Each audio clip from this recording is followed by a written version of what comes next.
Chapter 5188. What? Yi Qian was a paratrooper that Division Commander Kong asked for. It wasn't Yi Qian who wanted to come. He was asked to come by Division Commander. It was already shocking enough before, but now the threat was so great that it almost made them gasp. In an instant, all eyes fell on Yi Qian again. She stood in the bright and clear sunlight with an indifferent expression. She was neither arrogant nor impatient. She stood quietly, but she already had the lofty and unyielding character of a pine tree. She stood like an unclimbable snowy mountain. The people that Division Commander Kong asked for were picked by them. Every day, they wanted to kick Yi Qian back to the army. If Yi Qian was really pushed away by them at that time, they couldn't bear the consequences. You think you're so great just because you caught a little weakness of others. Each and every one of you is no different from a clown. I'm ashamed of you. As a class leader, you don't set an example and turn a blind eye. You think that as long as you don't go too far, everything will be fine. You're the class leader, not a block of wood. Do you need me to teach you how to be united? Do you need me to tell you how to be a good class leader? The class leader stood still with a pale face. Even if she was scolded until she lost all face, she still stood upright. Scolding was scolding, but soldiers couldn't lose their backbone. As the vice class leader, you live in the same dormitory. You know that Yi Qian is being pushed aside everywhere, but you choose to turn a blind eye. Do you think you're doing well? Have you fulfilled your responsibilities as the vice class leader? The vice class leader held her breath and replied loudly, reporting, I didn't fulfill my responsibilities as the vice class leader. I accept any punishment. Wait, I won't let you down. Captain Lei snorted. The standing female soldiers tightened their calves and abdomen, looking straight ahead and even breathing in unison.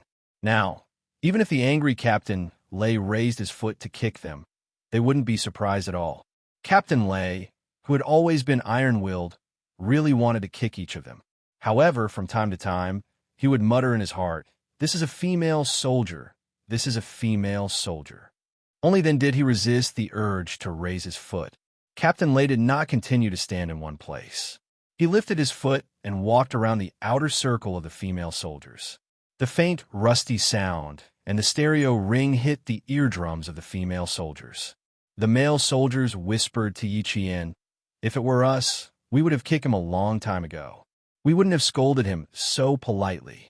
Beating you up until you can't get out of bed for 3 days is already showing mercy. They think that Captain Lei is easy to talk to. In fact, it's all because they're all female soldiers. If they really annoy Boss, I think the female soldiers will also beat them up. All of them are brainless.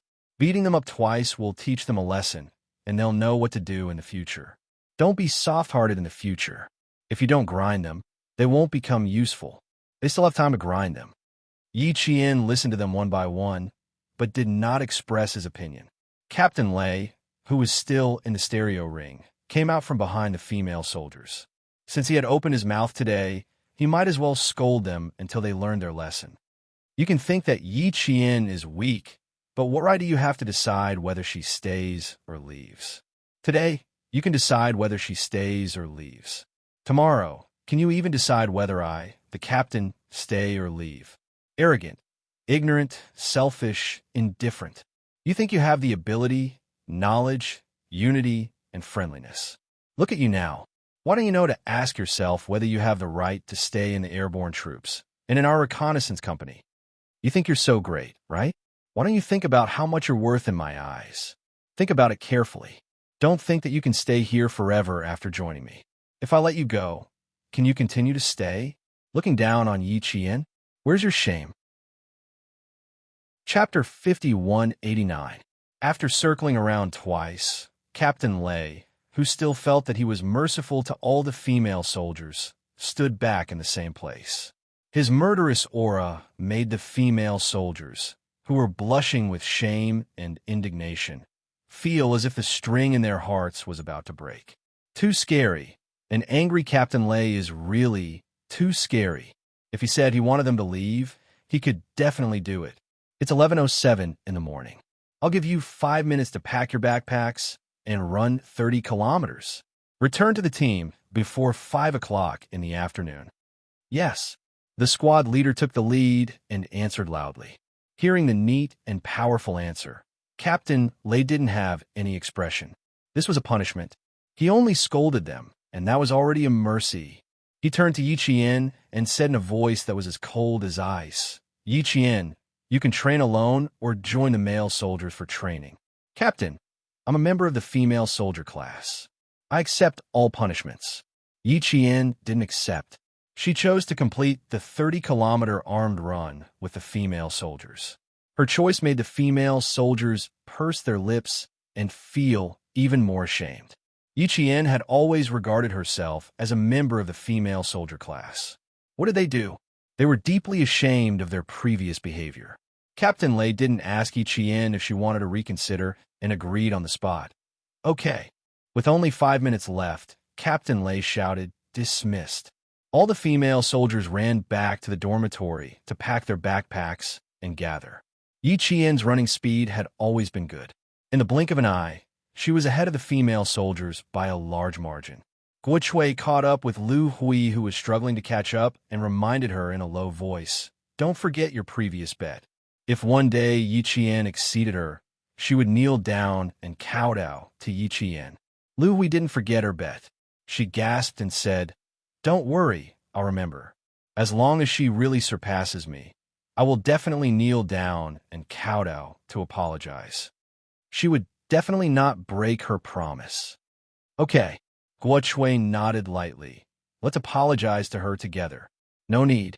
I'll take responsibility for my own actions. I made the bet myself. It has nothing to do with you. You even advised me at that time. I didn't know the immensity of heaven and earth.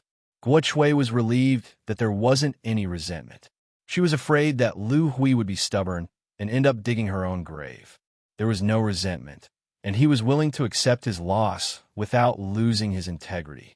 Looking at the backs of the female soldiers, Captain Lay stood alone for a long time before sighing softly. He hoped that after today, he could see the female soldiers with new faces. She hoped that they would be able to carry on what Division Commander Kong had hoped for and become a true female Special Forces soldier of the Airborne Forces. She hoped that they would be able to shoulder the responsibility that belonged to them. The rise of a great country was never dependent on a single person, but on thousands of people. There were you, there was me, there was him. The sun was still shining brightly. The wind blew from the snow mountain, over the ancient mountains and rivers, and over the rivers that had been flowing for many years. With a faint chill, the wind blew away the heat on the female soldiers. They were in the middle of completing a 30-kilometer armed cross-country with a time limit. They were willing to accept the punishment and even felt that this punishment was already very light. The silhouette in front of them was guiding them forward. She never stopped, and they gritted their teeth and persevered. They kept moving forward until they reached the end. The contest had begun. In the first 5-kilometer race, Yi Qian, the squad leader, and the deputy squad leader walked together and talked about some things.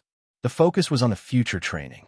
From today onwards, Yi Qian would strengthen the basic training of the female soldiers.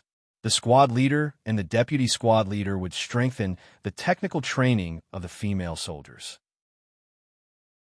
Chapter 5190. The squad leader and vice squad leader were delighted. The basic training for the Army and Air Force was the same, so Yi Qian would strengthen the basic training for the female soldiers. This was the best arrangement. Then Yi Qian told the two that from tomorrow onwards, the female soldiers would no longer train alone. They would train together with the male soldiers. Whatever training the male soldiers needed to complete, the female soldiers would also need to complete it. In other words, from tomorrow onwards, all the female soldiers would officially enter the special reconnaissance training. The good days were truly over. After the first 5 kilometers, the 3 of them split up. Yi Qian took the lead. The second 5 kilometers were completed. The 15 kilometers were completed. Halfway through, it was time to rest. Yi Qian looked back at the female soldiers who were walking slower and slower. She stopped and sat down on a flat rock. If she continued walking, the female soldiers would definitely grit their teeth and follow her closely. They would not let themselves be defeated again. Looking at the time taken to complete the 15 kilometers, Yi Qian smiled. Not bad. She looked up again at the female soldiers who had stopped and were looking for a place to sit. They were very tired and had used up a lot of their energy, but they could still sit upright. It was clear that they were all in good condition. Not bad. If they continue to train well, there would be a lot of room for improvement. The female soldiers who had sat down wanted to lean against Yi Qian, but when they thought about what had happened to them, they felt too ashamed to go over. After a while, Lu Hui was the first to walk over to Yi Qian. Guo Chui followed her. Yi Qian looked at the two people walking over and smiled slightly. It instantly blew away Guo Chui's nervousness. She pursed her lips and smiled at Yi Jian, quickening her pace. Lu Hui waved her hands and walked even faster. She had something important to discuss with Captain Yi. Are you tired? Without getting up, Yi Qian asked the two people who were getting closer and closer to him. There are only 5 minutes to rest. I suggest you two take this time to sit down and rest. Only 5 minutes to rest.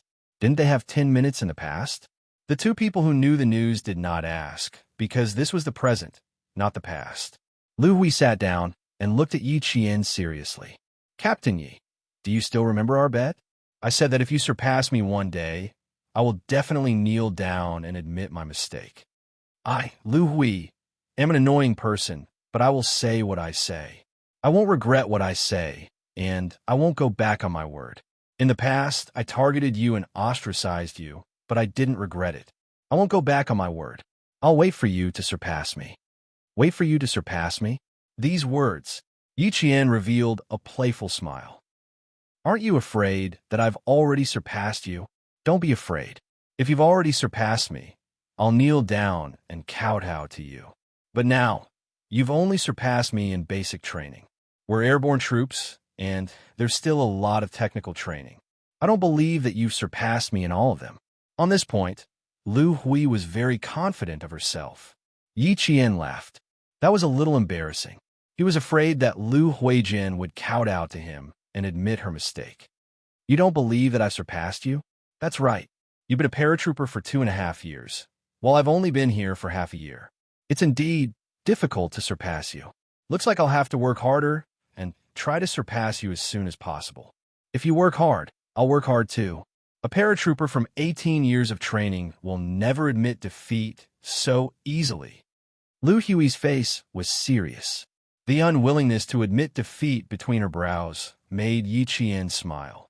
Lu Hui had a sharp tongue, and it was undeniable that she was indeed very capable.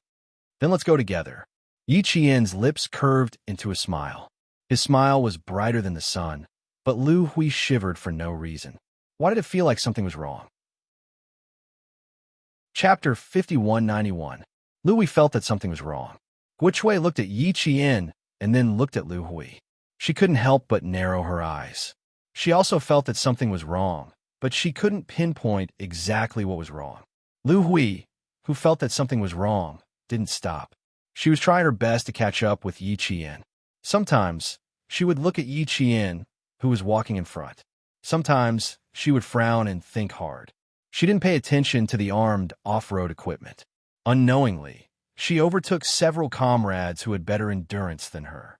Guo Chui's endurance was better than Lu Hui's. In the past, when they were tired, they would help each other walk to the finish line. This time, Guo Chui was chasing after Lu Hui. Guo Chui called out to her several times. Seeing that there was no response, she gritted her teeth and chased after her. When she finally caught up, she saw Lu Hui's eyebrows furrowed. It was obvious that she was thinking about something. Guo Chui, whose chest was heaving up and down, asked her, "What's wrong? You've been distracted the whole way. What are you thinking about? Did you run into a problem again?" "Yeah, I ran into a problem." Lu Hui thought for a moment and looked at the figure in front of her again.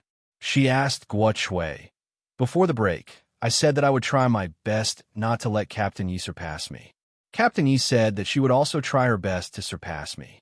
What was Captain Yi's expression when you saw her?" "If I remember correctly, she seemed quite confident at that time." Guo Chui thought for a moment and nodded. "Yeah, very confident. Why? Is there a problem with confidence?" "The current captain, Yi, must be confident." "No, the previous captain, Yi, had always been confident. What we see now is the real Captain Yi." "No, what I mean is don't you think Captain Yi is too confident? So confident that, as if she has already surpassed me. As she spoke, Lu Hui's expression became more and more serious. Even her pace slowed down a lot. She was thinking about something again. Seeing this, Guo Shui didn't disturb her. Lu Hui had always been the king of ideas in class. She could think of anything that others didn't think of in a short time. She would often get more surprises. Did he feel that something was not right? Indeed, something was not right.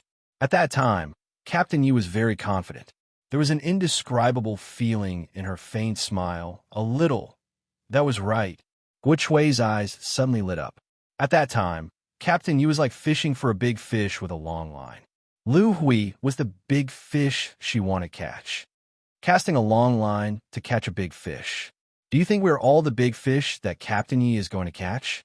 Guo Shui spoke out the idea that flashed through her mind. Lu Hui, who was still thinking, suddenly turned her head to look at Guo Shui, her eyes wide open. After a while, Lu Hui nodded vigorously. That's right, that's the feeling. At that time, I had a bad feeling. You, Shui, do you think Captain Yi, no, has already surpassed me? Impossible. Guo Shui replied resolutely and decisively. She even shook her head and quickly said, no matter how powerful Captain Yi is, she has always been in the army before. It has only been half a year since she was transferred to the airborne forces. No matter how good she is, do you think she can surpass us in just half a year? Don't forget, Captain Yi didn't pay much attention to the training for more than half a year. What Guo Shui said was not unreasonable. Lu Hui, who thought for a while, nodded. That's right. I have been a soldier for 2.5 years. Captain Yi has only been in the airborne forces for more than half a year. I should be thinking too much. Guo Shui, who had always been careful, thought that Lu Hui really thought too much. Chapter 5192. Captain Yi, who has only been in the airborne force for more than half a year, can surpass Lu Hui, who came from the 18th Division. Even Guo Shui, who was the first to notice Yi Qian's strangeness, felt that Lu Hui was too excited today and thought too much. It was impossible to think about. Captain Yi didn't train well. How could she surpass them? Forget it. Don't think about it. Let's walk faster. My legs are full of lead. Every step is tiring. Lu Hui's pace was getting slower and slower, and her breathing was getting heavier and heavier. At this moment, she really felt that all her physical strength was exhausted. Tired, too tired. She had absolutely no problem carrying 30 kilometers light. Even twice as much would not be a problem. Armed for 30 kilometers, the heavier the backpack had become a mountain that could overwhelm her. You're much faster than usual. I thought you weren't tired. Guo Shui, who was already tired, gasped for breath. Her eyes seemed to be blocked by stones. She was out of breath and took Lu Hui's arm. The two of them supported each other to move forward. The team had not been too far apart. Whoever had no strength to walk would help. They supported each other and tried to catch up with the figure in front of them that they had never caught up with. Their eyes were full of admiration. Captain Yi, who was begged by Division Commander Kong, was really not ordinary. They were all as tired as cows, but she could still maintain her speed. She didn't need help and moved forward steadily. Comparing the two sides, alas, it was very shameful. At about 4:40 in the afternoon, Yi Qian, who had completed 30 kilometers of armed cross-country, appeared in the line of sight of the sentinels. Then the female soldiers, who were too tired to even crawl, gradually appeared in the eyes of the sentinels. The former was still tall and straight, while the latter staggered. It was obvious that they were exhausted. Captain Lei ordered the sentinels early in the morning to inform him if they saw the female soldiers return. Soon, Captain Lei, who learned that the female soldiers had returned, smiled and said to Division Commander Kong, "Division Commander, you have great foresight. Even the speed of the armed cross-country is much faster than before." After the exercise, Division Commander Kong reported the exercise before returning to the southwest. He did not return directly to the division headquarters. He came directly to find Captain Lei and wanted to talk to Yi Qian. After learning that Yi Qian had already made a move today and shocked all the female soldiers, Division Commander Kong laughed heartily and said, "That's how it should be. When it's time to make a move, we must make a move. We can't be afraid of wolves in front and tigers behind. Swift and decisive, strict orders and prohibitions. Procrastination is not the style of our soldiers. I really like and admire Xiao Yi. In the end, Division Commander Kong was quite proud of his judgment. So he said to Captain Lei, "I've always been good at judging people. The first time I saw Xiao Yi, I knew she was a character. You doubted my choice before. Come, tell me now, did I make the wrong choice?" The division commander needed to be coaxed. So Captain Lei hurriedly coaxed him. He first gave him a thumbs up, then coaxed him again. "You're amazing, as expected of our division commander. Amazing, amazing. I'm impressed. If he wasn't powerful, how could he have turned you troublemakers into the elites you are today? I'm going to take a nap. Let me know when Yi Qian returns." Division Commander Kong, who had not had a good rest during the exercise, yawned, pulled a chair over, sat down, and fell asleep leaning against the chair. It was not until Yi Qian returned that Captain Lei came in and woke Division Commander Kong up. Yi Qian did not know that Division Commander Kong had come. She was waiting for all the female soldiers to come in one by one. 8 people had already arrived, and it was 9 minutes to 5 in the afternoon. 2 people arrived at 4:50. Another 2 arrived at 4:55, and the last 2 arrived at 4:58 in 37 seconds.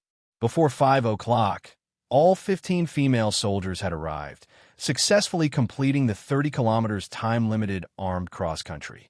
Division Commander Kong, who was in front, looked at the time, and a faint smile appeared in his serious eyes. Chapter 5193. The female soldiers who had returned to the troop gathered together. The air above the troop was filled with heavy breathing.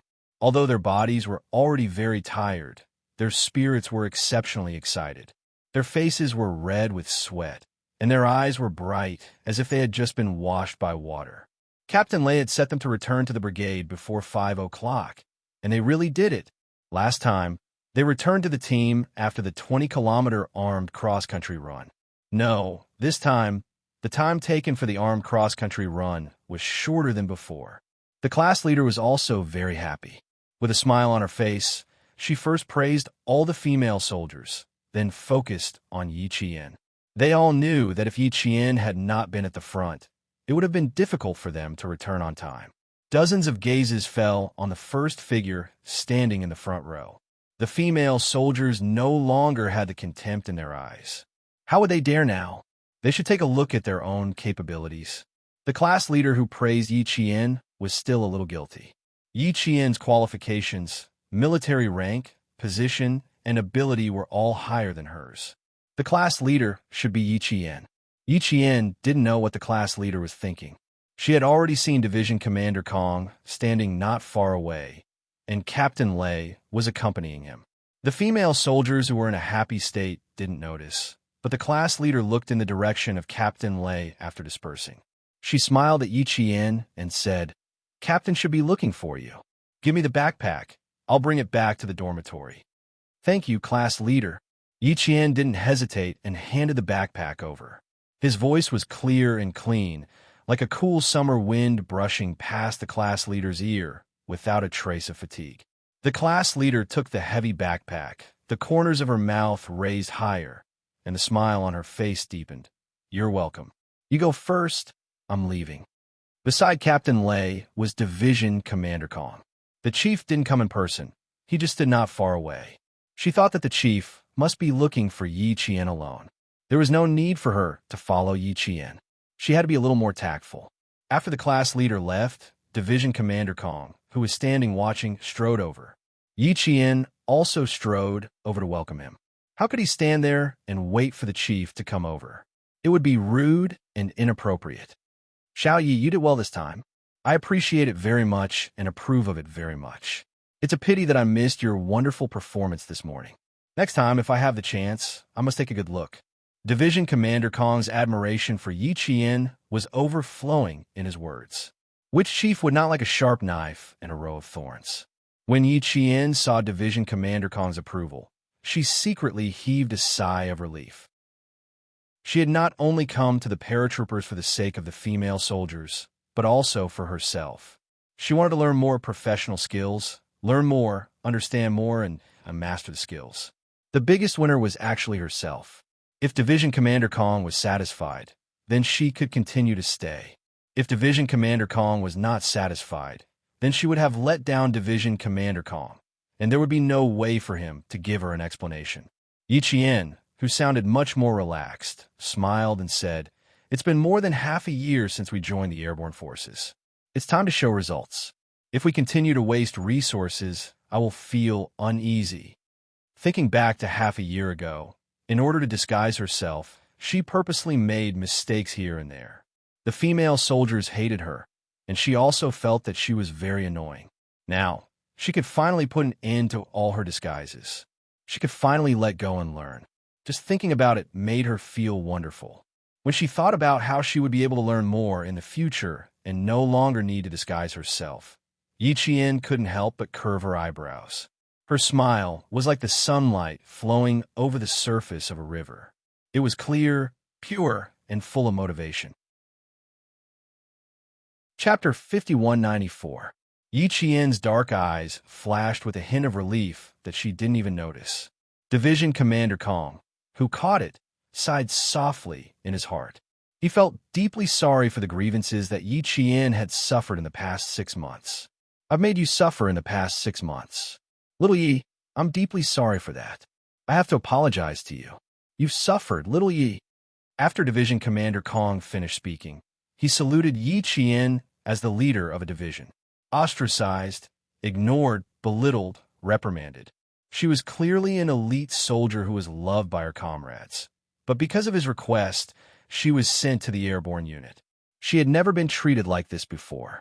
If she had a weaker temperament, she would have left long ago. Why would she stay here and be bullied? But she had persevered, unaffected by the female soldiers. She gritted her teeth and fought bravely. Lei Chan had been impressed several times. As a female soldier, Yi Qian's tenacity was even stronger than the male soldiers. Her rapid progress was shocking. Today, Yi Qian was not only a Special Forces soldier in the Army, but also a Special Forces soldier in the airborne unit. She also had special training in the Marine and Land Forces.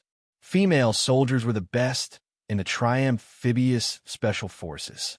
Yi Qian, who was startled, stopped smiling and immediately returned a solemn and strange military salute. "Division Commander, I don't feel wronged. On the contrary, I'm very grateful that you gave me a chance to be in close contact with the airborne unit. It satisfied my curiosity. Division Commander, I'm the one thanking you. Thank you for your appreciation and for giving me a rare opportunity." It was such a rare opportunity. Since she had decided to join the airborne unit, she would cherish it. Wrong, no, not wronged. Everything that she had experienced, even if she had been looked down upon, was still a color in her military career. Her cheerfulness made Division Commander Kong value her even more. She was open-minded, not arrogant, and capable of taking on great responsibilities. He didn't know which Special Forces unit she would eventually join. It was really enviable. They chatted for about half an hour as they walked. Division Commander Kong asked Yi Qian if she had any suggestions regarding Captain Lei's upcoming training plan. After another half an hour of discussion, Division Commander Kong, who still had matters to deal with at the division headquarters, left in a car without even eating dinner. After sending Division Commander Kong off, Captain Lei said to Yi Qian, "We'll start training tonight. Let the male soldiers train for half a month first. Find out all the weaknesses of the female soldiers. Then we'll combine their weaknesses into our proposed training plan and focus on strengthening them. We have to extend the time appropriately.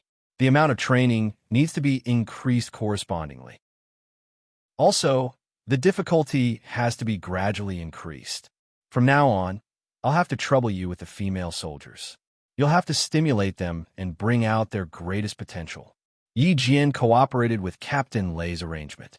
She was responsible for stimulating the female soldiers, while Captain Lei was responsible for strengthening the training.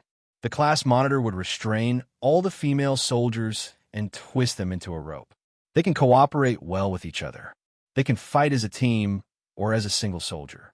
Division Commander Kong wanted them to be both ace female soldiers and ace individual soldiers.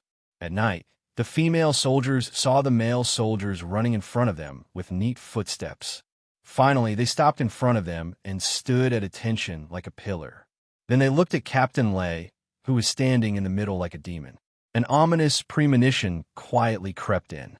The squad leader retreated to the empty position next to Yi Qian. Captain Lei faced the female soldiers and said in a dull voice, "From tonight onwards, the female soldiers and male soldiers will train together. How the male soldiers train, the female soldiers will train as well.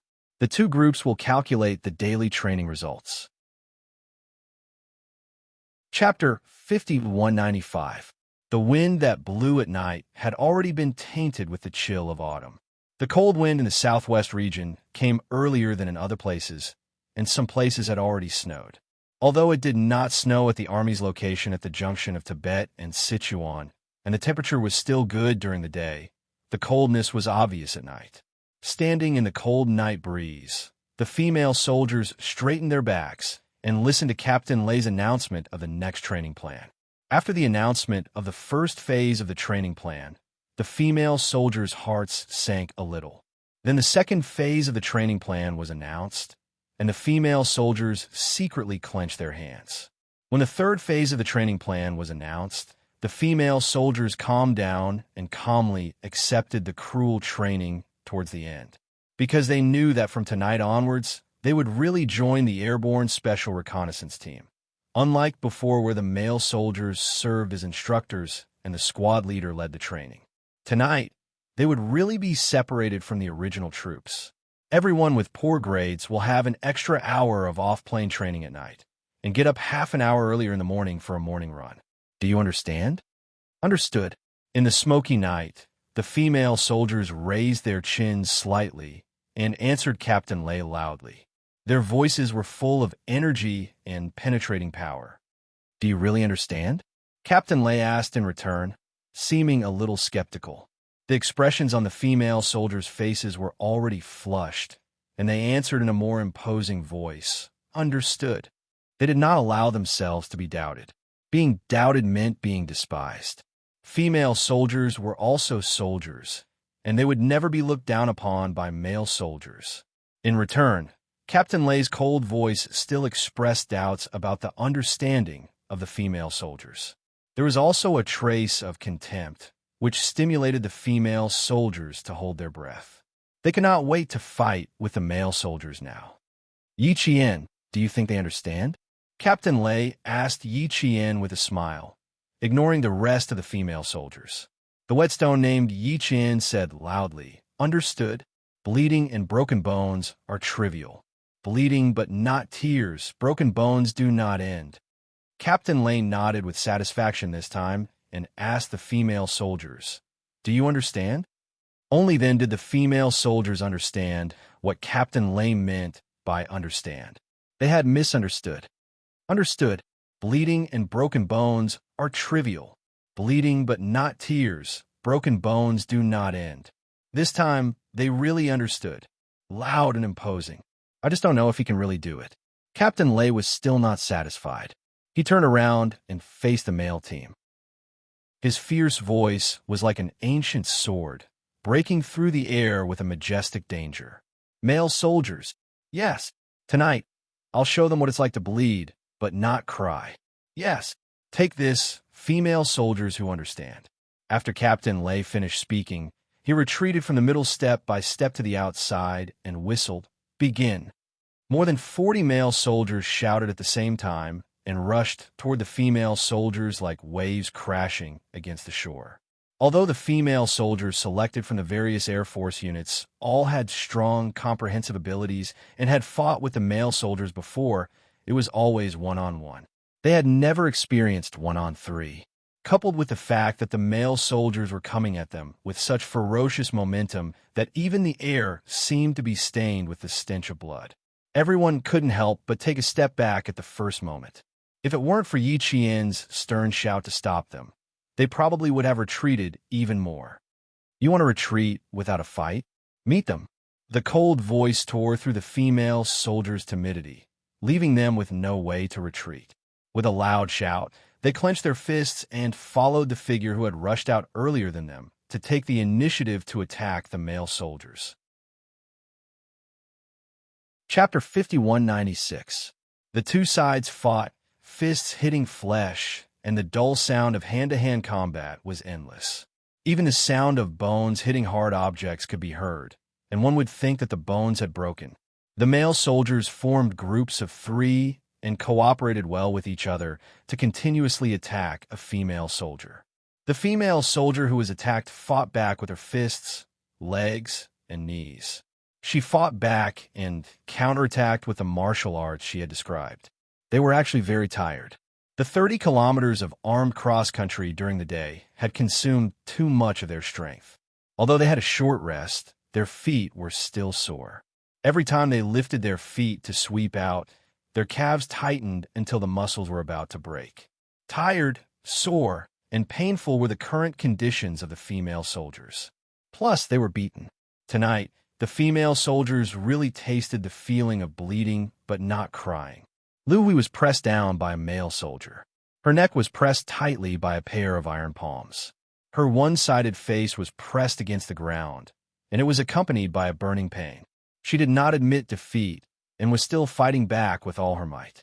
Suddenly, her calf was kicked hard. Before she could recover from the pain, a second kick came. This time, it landed on her thigh. After 2 consecutive heavy blows, she could not control her tears and directly rushed out. It was easy to say that, bleeding, but not crying, but to do it, it was difficult. Captain Lay asked the female soldiers if they understood, if they were ready, if they understood how hard and cruel the next step would be. Now they understood. It was painful, really painful. It was so painful that Lu Hui felt that she was going to faint. She, who had never admitted defeat, squeezed out a voice from her chest, through her throat, and then out from her mouth. She found a very deep ah sound. Her slender body was like an earth dragon that turned over. She arched her back, raised her right arm, and slammed into the male soldier who pressed her to death. So what if it was 1 against 3? As long as she was not killed, she could continue to fight. It was either you die or I die. This was the cruelty of the battlefield. As a soldier, she must understand. Guo Chui was kicked in the lower abdomen by a male soldier. The kick hit the diaphragm of the abdomen, and the pain came. She was slightly distracted, and a black shadow flew in front of her. Bang! The male soldier's instep hit her face, and the force was so strong that she fell to the ground on the spot. She fell to the ground, and there was no time for her to cry out in pain. A strong wind blew directly from above. Guo Chui was shocked and immediately rolled on the ground, narrowly avoiding the kick from above. Her reaction was fast enough, and the male soldiers who were attacking separately could not help but let out a low. A male soldier said coldly, "Interesting, but you can avoid it once. Can you avoid a second time?" The second kick. Guo Chui did not dodge. After confirming that Guo Chui had no more strength to fight back, the 3 male soldiers stopped and turned to the next target. Unfortunately, they turned to look at Yi Jian, who was trembling the most fiercely and did not suffer any losses at all. Instead, she made the male soldiers suffer. Yi Jian was not afraid from the beginning. She had been beaten to a pulp in the Snowfield Brigade. What was there to be afraid of? They were ruthless, but she would be even more ruthless. Whoever hurt her, she would hurt them even more. Yi Jian, who had learned how to kill enemies in one move, knocked down 2 male soldiers. She turned to the male soldier who had been sneaking behind her. "Brother, you kicked me 3 times just now. I have to charge you double the interest." The other female soldiers could not handle it, but she still had time to chat. Chapter 5197. The male soldier who was targeted didn't want to chat with Yi Qian at all. He didn't have the urge to chat at all. He only had the urge to fight properly. Glancing at his comrade who had been knocked down and was crawling up with trembling legs, the male soldier clenched his teeth and no longer attacked secretly. He changed to an open attack.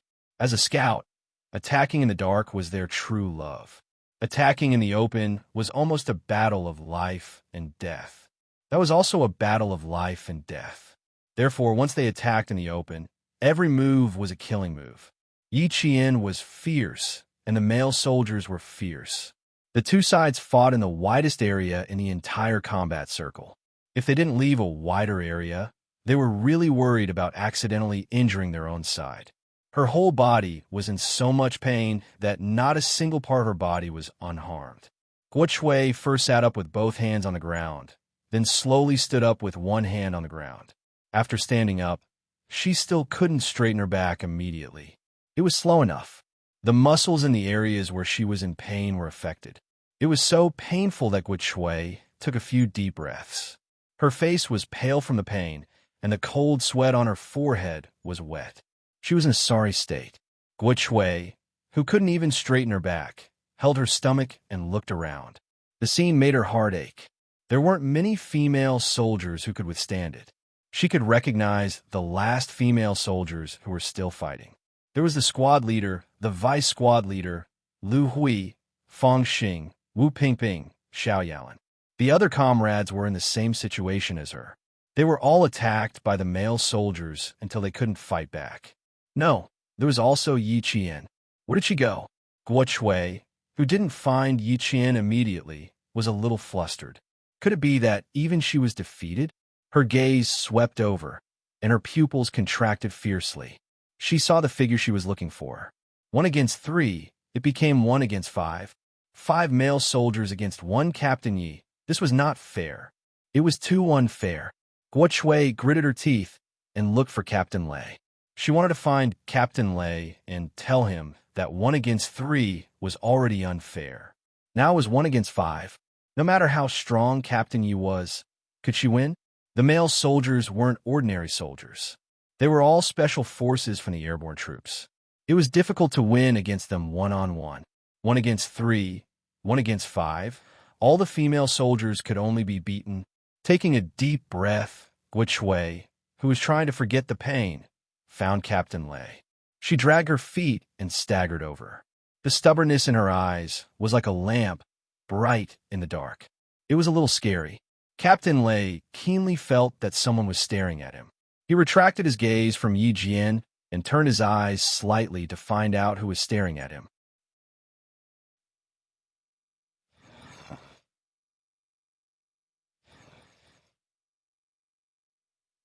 Yi Qian used his tightened arm to block a male soldier's fist.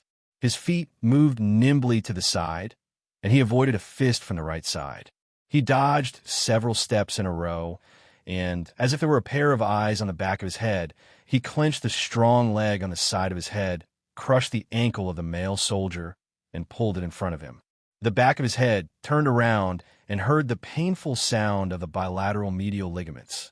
Yi Qian, with his sharp eyes, showed the coldest smile. He pressed his right elbow and fiercely raised his elbow to hit the leg of the male soldier. Ah! The cold air was even louder than before. Yi Qian relaxed his hands.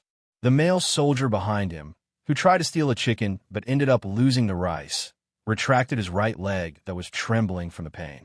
He tested the ground with the tip of his foot, but before he could fully exert his strength, he suddenly retracted his right leg and arched it tightly. Chapter 5198. It was 2F** King painful. It was so painful that he could not land on the ground and could only stand on one leg. He could only withdraw. If he fought again, he did not dare to maintain his leg. He did not know if he could stand normally.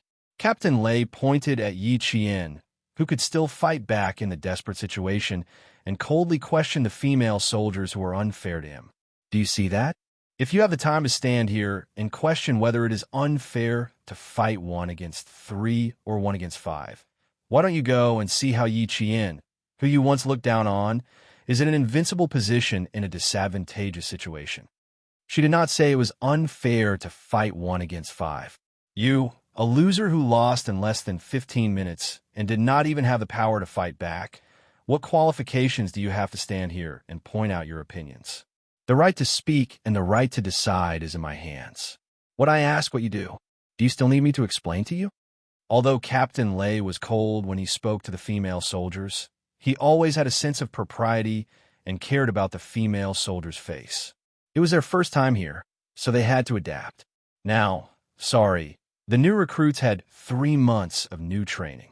As veterans, they were given half a year to adapt to the new environment. They had already given enough face. From now on, if the female soldiers made mistakes, they would be treated the same as the male soldiers. If you can't stand it, you can leave. Guo Shui, whose face turned green and white, bit her lower lip.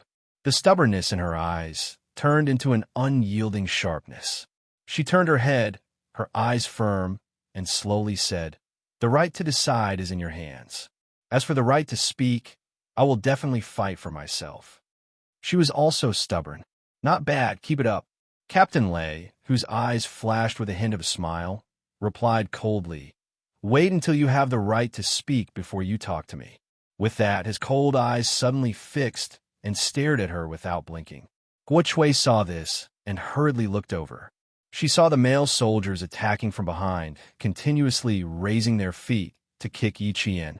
Except for the head, which was not in their attack range, every part of his body was the focus of their attacks. Her heart was in her throat. The hand that had been covering her abdomen to suppress the pain unconsciously loosened and clenched into a fist. Yi Qian knocked them all down, forgetting the pain all over her body. Guo Shui clenched her fist and secretly cheered for Yi Qian in her heart. Yi Qian, who was 1 against 4, chose to knock them down one by one. She had always been good at fighting, and her reaction was fast. 20 minutes. This kick. The male soldier's kick not only made Guo Shui's heart jump to her throat, but even Captain Lei clenched his fists. He was being attacked from all sides. There was a high chance that Yi Qian would be hit. With a cold look in his eyes, Yi Qian quickly moved to the left. His hands, which were originally used to block the attack, suddenly moved to the right. It was as if there was a pair of eyes at the back of his head. He hugged the leg that was aimed at his head. Guo Shui was so nervous that even her breathing stopped. Yi Qian actually clamped down on the male soldier's right leg. She really thought that Yi Qian would not be able to dodge. Like her, he would be kicked in the head by the male soldier. His head buzzed from the kick, and his vision turned black. He would lose his chance to fight back and be beaten up by the male soldiers. However, Yi Qian did not. She dodged and even clamped down on the male soldier's leg. She could still attack. Chapter 5199. Guo Shui's eyes lit up with excitement. She saw Yi Qian hugging the soldier's right leg tightly and using it as a focal point. She bent her body into the shape of a shrimp at lightning speed. Her reaction was really fast. If it were someone like her, there would be no way for her to dodge. Captain Lei's eyes widened in anticipation. He was waiting to see how Yi Qian would counterattack. Yi Qian, who was bent like a shrimp, was actually very fast.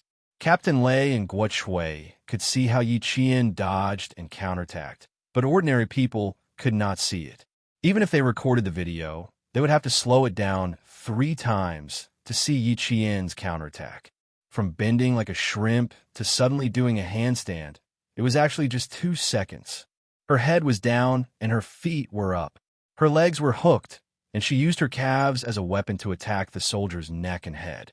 With a cold shout, Yi Qian made a pretty beautiful counterattack. She used her calves to clamp the soldier's neck and threw him to the ground. She took the opportunity to stand still. This series of falls could be said to be quite awesome. Oh damn, what move is this? Why didn't she fall together with him? Captain Lei and Guo Shui were not the only ones watching Yi Qian. There was also a group of male soldiers who were watching with rapt attention. Yi Qian knocked down her comrade, and then unexpectedly stood still. The male soldiers really did not see how she did it. No matter how they looked at it, they should have fallen together. Quick, let's try it. The male soldiers, who had never seen such a maneuver for the first time, decided to try it themselves. Yi Qian's speed was too fast.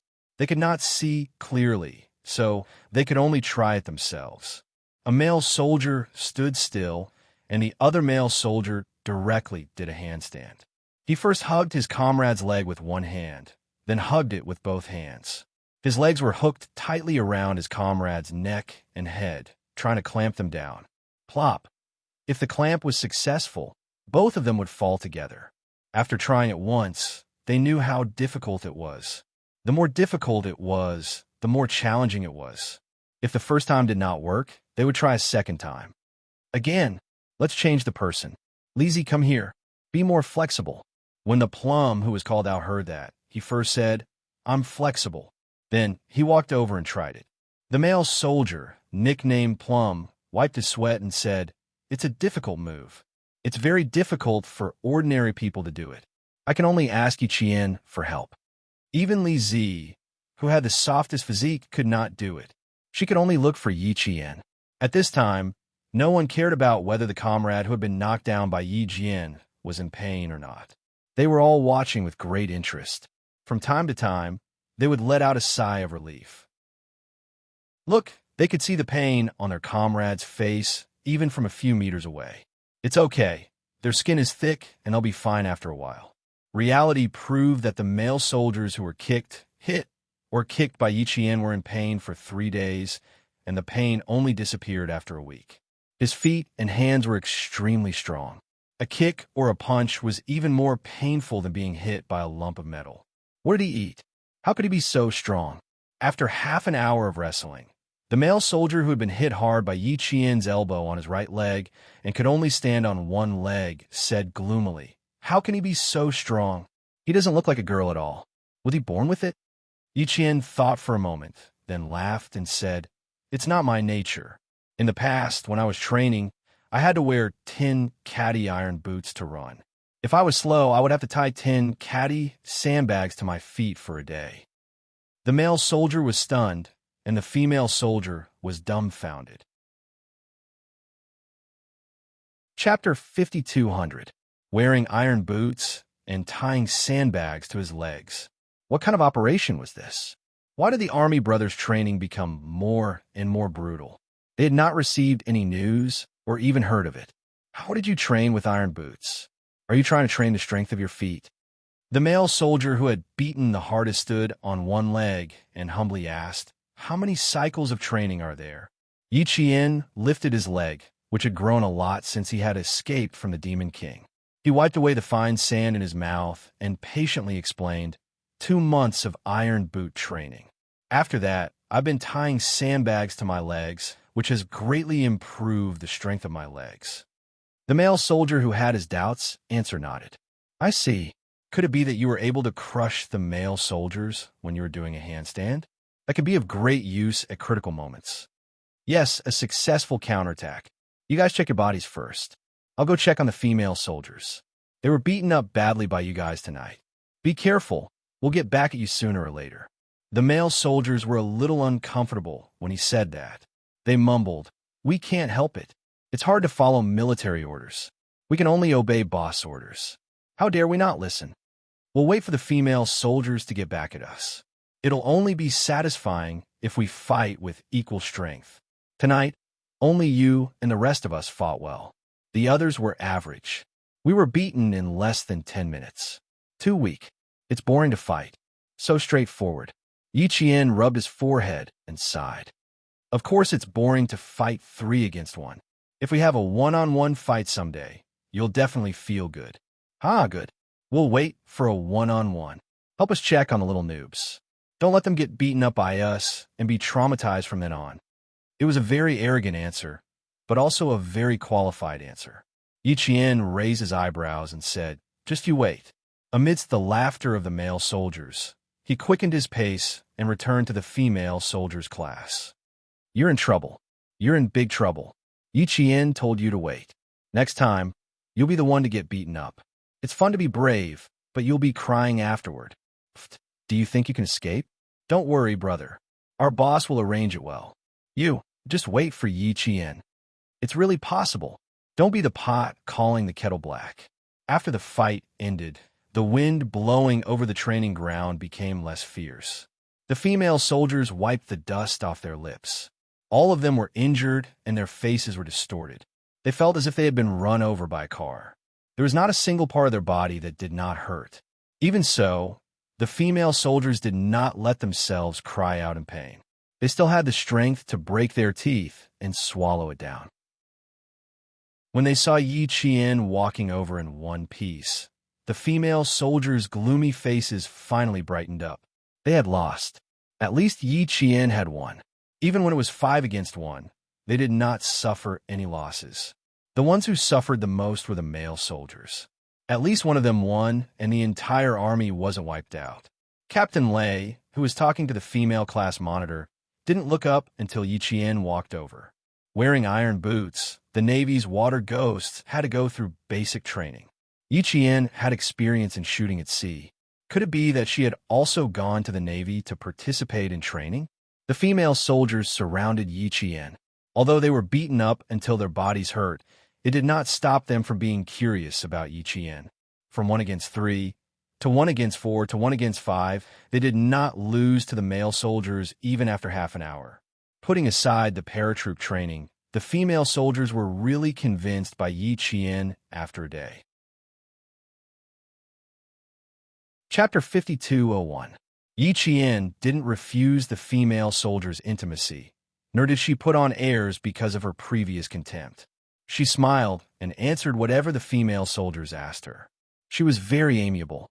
Li Xiaoshui patted her chest and whispered to Fang Xing, "I'm relieved now." She didn't hold a grudge. God knew how worried she was today. She was afraid that Yi Qian would bring up the past. She tried to talk a few times, but her little heart didn't panic. The quiet Fang Xing lowered her head and rubbed her calf that was kicked by the male soldier. After a while, she pursed her lips and whispered, "She's not that kind of person. You're thinking too much." If Captain Yi really wanted to be calculative, she wouldn't have helped them so much today. She didn't care about the past at all. Yes. You're right. Captain Yi really isn't the type to hold a grudge. Li Xiaoshui, who was twisting back and forth with one hand on her shoulder, smiled. She saw the figure surrounded by her comrades. After a while, she whispered in Fang Xing's ear, "I was so proud just now. I didn't lose against 5 Yi Qian. Why do I feel like I won? She's so handsome and cool. If I were a man, I would want to chase her. Do you think we could be as good as her one day?" Fang Xing didn't know how to talk about this kind of topic. But if she could be as good as Captain Yi one day, Fang Xing thought seriously for a while and shook her head honestly. "No, it's very difficult." Li Xiaoshui was a little disappointed. "That's right. With her shooting speed, who can match the speed of 2 people? I doubt even Captain Lei can do it. You're not bad either." Hearing Li Xiaoshui's disappointment, Fang Xing comforted her dryly. She didn't know how to speak, so she couldn't think of any other way to comfort her. The skinny man's words made Li Xiaoshui raise her eyebrows. "That's right. I'm not bad either. I'm not as good as Yi Qian in basic training. Then I have to surpass Yi Qian in technical training. A 2-year veteran can't lose to a 6-year recruit." Fang Xing, who had been lowering her head, finally looked up at her comrades. She wanted to say something but didn't know how to say it. Forget it. Since they would be training together in the future, they would know who was stronger and who was weaker. "Captain Yi, how could such a powerful person be easily surpassed? If they worked hard, Captain Yi would also work hard." Just now, Xiaoshui said that Captain Yi had won. She was as happy as if she had won. In fact, she was also very happy. All the female soldiers were beaten by the male soldiers to the point that they could not fight back and were defeated. Only Captain Yi did not let the male soldiers take advantage of her. There were also a few male soldiers who said that they had been beaten by Captain Yi. But now, no one thought that Captain Yi would surpass them one day. They were still asking Captain Yi how to do a handstand to catch a male soldier. Fang Xing also wanted to hear. She quietly moved closer so that she could hear more clearly. Although they had lost, the female soldiers were still happy. The male soldiers were also very interested. When the squad leader came over and saw that the female soldiers still had smiles on their faces, she felt slightly better. The female soldiers were all beaten up. As the squad leader, she didn't feel good. Captain Lei saw that she was in a bad mood and called her over for a talk. After a conversation, the twisted axis in her heart turned smoothly. After adjusting her expression, the squad leader came over and said softly, "You all surrounded Yi Qian. Anyway, make a place for her to sit." "Ah, I forgot. It's all our fault for being too excited." TSK. Before she finished speaking, she pulled the painful place. The female soldier who spoke suddenly felt so painful that the corners of her eyes were oozing with tears. Chapter 5202. Yiqian quickly helped her up. Don't move. Sit down slowly. What does it hurt? Let me take a look. In the military academy, she had always taken care of the students in her class. After leaving the military academy and taking over the formation of the women's special forces, she took care of the female soldiers. Now that she saw that the female soldiers were all injured, she naturally wanted to take care of them more. Her concern made some of the female soldiers feel uncomfortable. She didn't care about how they treated her in the past, and even cared about them. A female soldier dragged her sore feet to Yiqian's side and bowed deeply to apologize. I'm sorry, Yiqian. I was wrong in the past. I'm really, really sorry. Yiqian, who was caught off guard, didn't expect a female soldier to bow and apologize to her at this time. She jumped in fright and quickly supported the female soldier and pulled her to sit down. Since she had started, she might as well tell them everything in the past so that they wouldn't feel burdened in the future and bow and apologize to her from time to time. She felt a little awkward when she suddenly bent over. Captain Lei, who had a panoramic view of the female soldiers, smiled. Yiqian, who had graduated from university, was about the same age as the female soldiers, but she was much more mature. With her holding the fort, the female soldiers who were still a little impetuous would gradually calm down. Everything was going in a good direction. He believed that in the near future, this group of female soldiers would become the elites of the airborne troops. Xiao Tu, who focused on checking whether the male soldiers beaten by Yiqian had any broken bones, strode over. Seeing Captain Lei staring at Yiqian, who was surrounded by the female soldiers, he smiled and said, "Boss, why don't we also learn from Yiqian's counterattack just now?" That wave of awesome maneuvers just now was very lethal. It's quite suitable for us to counterattack and turn defeat into victory. We just need to strengthen our flexibility. We tried a few times just now. Even the most flexible plum can't be drunk in one go. We found the trick. With some practice, we should be able to do it. Xiao Tu was quite confident in himself and his comrades. Captain Lei, on the other hand, thought that it would be very difficult. It was not that he did not have confidence in the male soldiers, but the bones of men were naturally hard.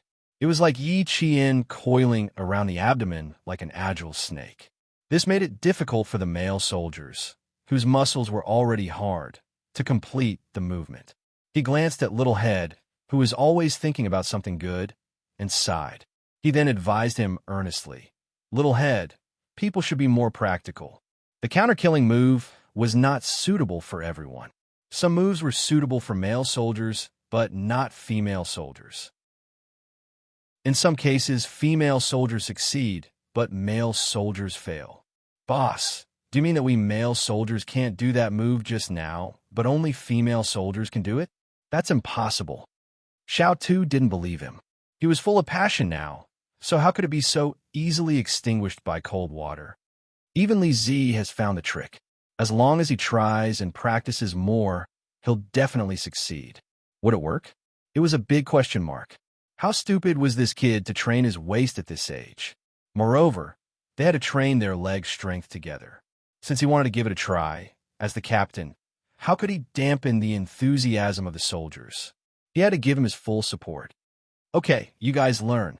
Let's see if the female soldiers learn faster or the male soldiers learn faster." This move focuses on flexibility and leg strength. If you want to learn it, you have to train your legs first. There's no need for iron boots. In the future, you have to tie sandbags to your legs when you run. How about this? You and the female soldiers set a time. Whoever can complete Yiqian's move within the specified time, the loser will be at the disposal of the winner. Let's determine the winner and the loser, lest you give up immediately after tasting the difficulty. Chapter 5203. Little Head really felt that it was not a problem and nodded without thinking.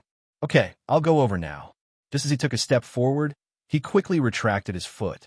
Pulling at the Air Force camouflage training uniform that was crumpled from the fight, Xiao Tu glanced at the female soldiers who had just caught their breath and asked the black-faced boss, "Tonight, the female soldiers were beaten up badly by our male soldiers. Are you still going to let them train overtime as punishment?" During the day, they ran 30 kilometers of armed cross-country, returned to the team at 5 o'clock, had dinner at 5:30, and gathered at 7 o'clock in the evening for training. There was only an hour of rest in between, and then they were directly trained by the boss. Now that they lost, they had to train overtime for an hour. It was a bit miserable. Captain Lay glanced at the veteran who doubted his rules. His lips that had been exposed to the sun for many years pulled out a cold sneer that made Little Head's heart jump. "What? When did my words become bullshit? You're the boss. You have the final say. What I said just now was nonsense. It was all nonsense." Little Head answered with a straight face. He was the boss's little follower and always followed the boss's footsteps. He would never go astray because he did not have the courage to go astray. The female soldiers who had enjoyed half a year of comfort should be on the right path this time. The right time, right place, and right people were all in place. The boss made a move, and the good days were over. The fight just now was not a temporary decision made by the boss. As early as the female soldiers went to run 30 kilometers of armed cross-country, he told the male soldiers that he was going to arrange for 3 against 1. They could fight as they usually did. Who the F***CK asked him to be merciful? What fake fight? There was only one word: courting death. The boss had accumulated power for a long time. Who dared not to obey? What fake fight was that they didn't know? They really didn't know. 1 against 3. To be honest, the male soldiers more or less couldn't bear it in their hearts and didn't dare to be ruthless. As a result, this group of female soldiers was ruthless. They went all out on the field. They intended to go easy for the first time, but there was nowhere to go. The half-real and half-fake fight finally became a real fight. Although the female soldiers spoke gently, they were really fierce. Little Head touched the corner of his mouth that was punched by a female soldier and licked it lightly with his tongue. He could still taste the blood. The smell of blood stimulated the tip of his tongue. With the faint smell of iron filling his mouth, the brave factor in his body was stimulated by the blood and became more active. Little Head narrowed his eyes, revealing the light as if he had found a prey. The female soldiers were ruthless. That would be interesting. It was soft, and there was no strength to practice it together. The 15-minute break was over, and all the necessary examinations had been completed. There was a pile of blood and wounds, but there was not a single broken bone. Captain Lay felt that it was a pity. After gathering, he frowned and asked the male soldiers, "Who was merciful just now? Stand out." The male and female soldiers stood in line. Captain Lay stood in the middle and said, "Not even a broken bone. Didn't you all eat?" None of the male soldiers stepped forward. They didn't show any mercy, but they didn't beat them to death either. If he really beat him to death, not to mention breaking his bones, he might even break his neck. The female soldiers who were still in pain felt that the male soldiers did not show any mercy. It was already 1 against 3. Was there any mercy? There was none at all. However, the captain thought that he was being lenient. Who would dare to stand out and refute him? Even the male soldiers did not dare to stand out, so they were even less courageous. They could only accept it together. I don't think you guys have tasted the taste of blood, but not tears tonight.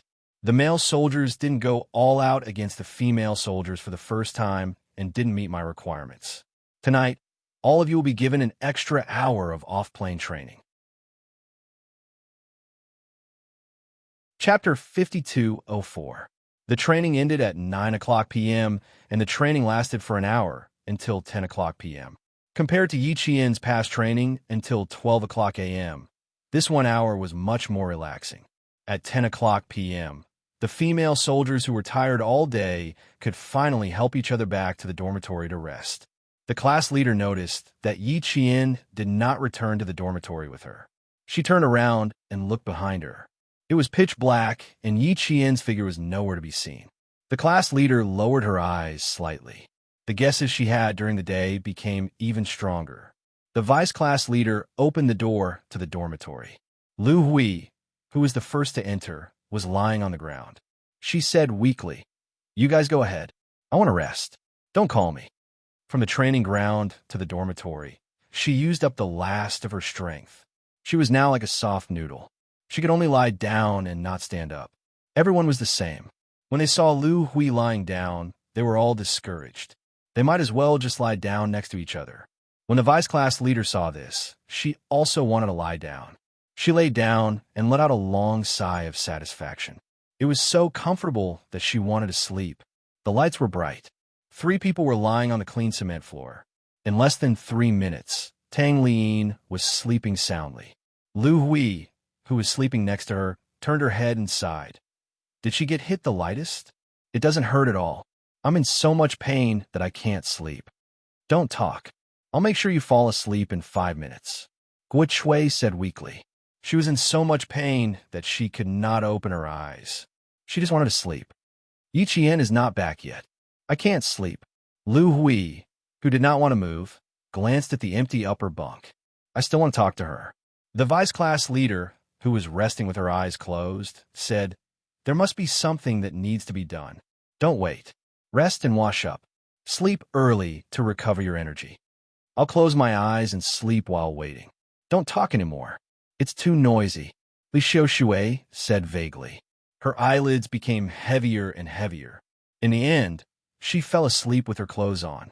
Yi Qian, who came back around 12 o'clock p.m., gently pushed the door open and gently closed it. As soon as he took a step, he looked down at the ground where the sound of breathing came from. They were all sleeping on the ground. The autumn nights in the southwest were already cold. If they were to lie on the cold concrete floor, wouldn't they catch a cold the next morning? She tiptoed closer, bent down, and gently nudged the female soldier sleeping on the outermost bed. She didn't know who it was, but she had to wake them up to sleep on the bed first. He pushed her twice, but she didn't wake up. Instead, he heard her mumbling in her sleep. Bet, win, Li, harm, Lu Hui's voice. Even in his dreams, he wanted to win a bet. Yi Qian didn't know whether to laugh or cry. He nudged her again. Lu Hui, don't sleep on the floor. You'll catch a cold. Get up and sleep on the bed. It took at least 6 pushes to wake Lu Hui up from her deep sleep. Lu Hui, who was sitting up in shock in her dream, saw a black shadow squatting beside her. She couldn't help but shout, Who is it? Yi Qian smiled and said, Scared? Why are they all sleeping on the floor? Go back to bed and sleep. Be careful not to catch a cold. Hearing the familiar voice, Lu Hui breathed a sigh of relief. She rubbed her eyes sleepily and yawned. I'm too tired.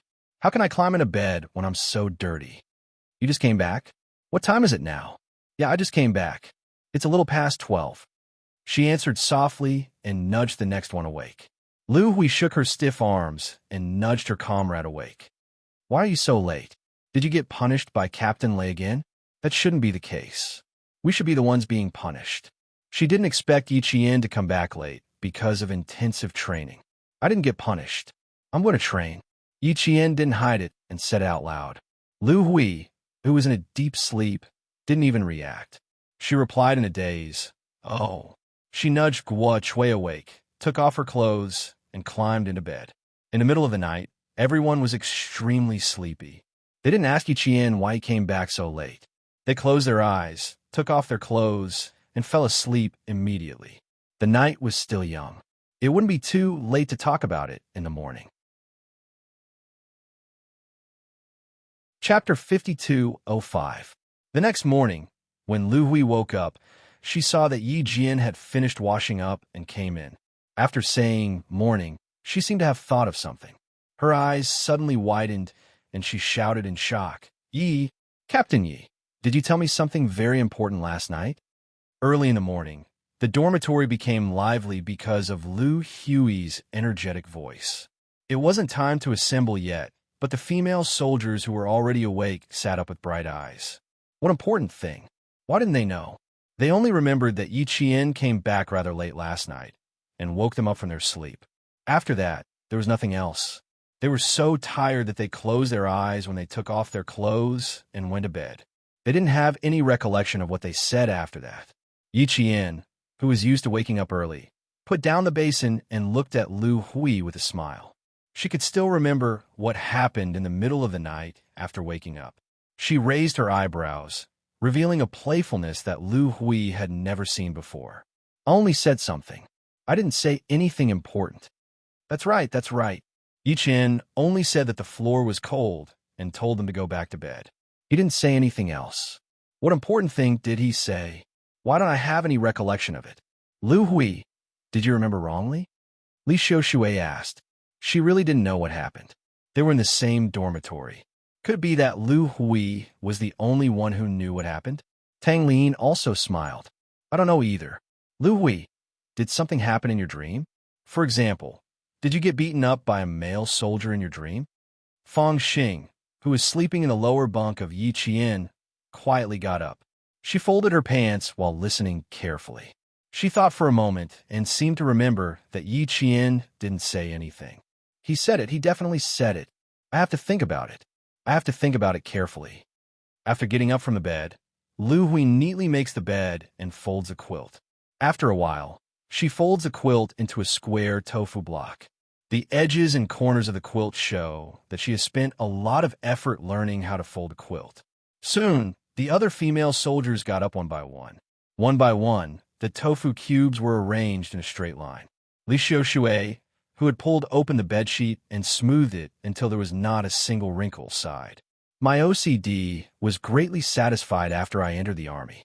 When I was studying, I liked to arrange the towels, mouthwash cups, the bucket under the bed, and the basin in the dormitory in a straight line.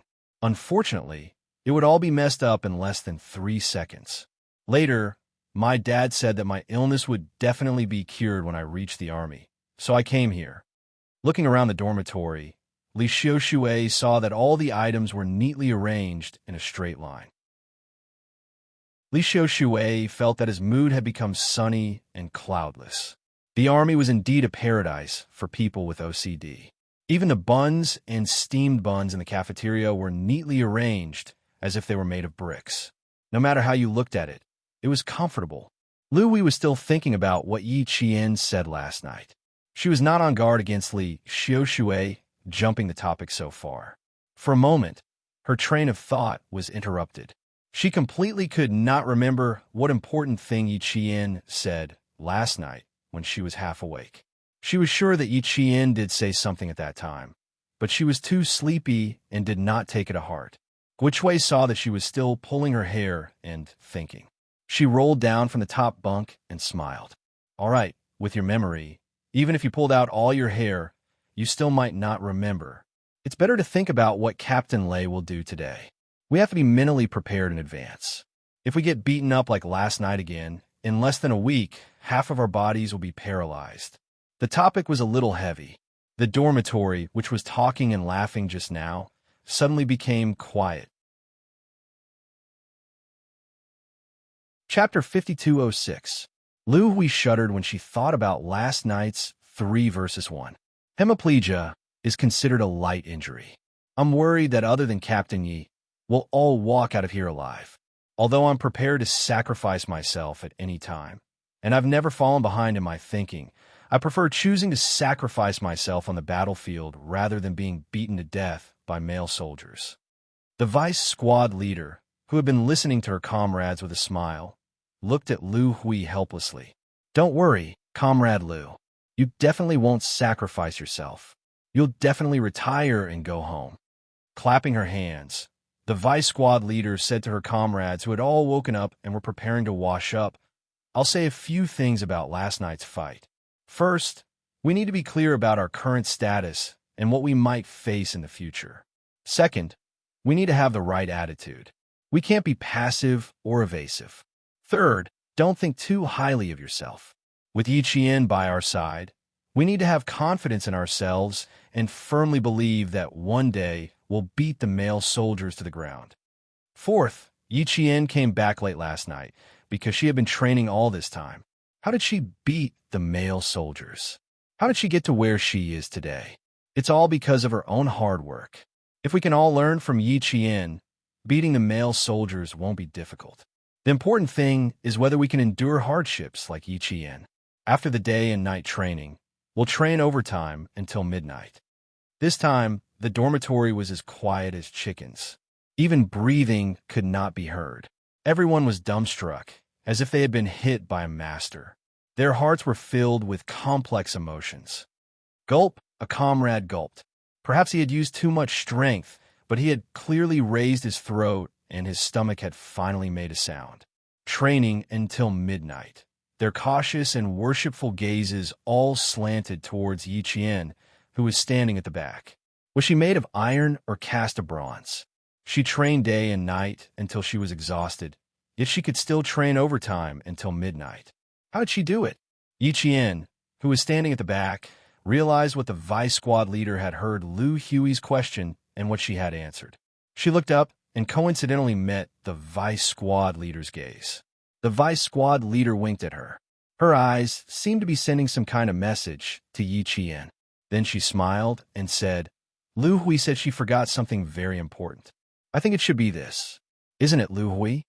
Lu Hui, who was standing in line, replied loudly, Yes, deputy.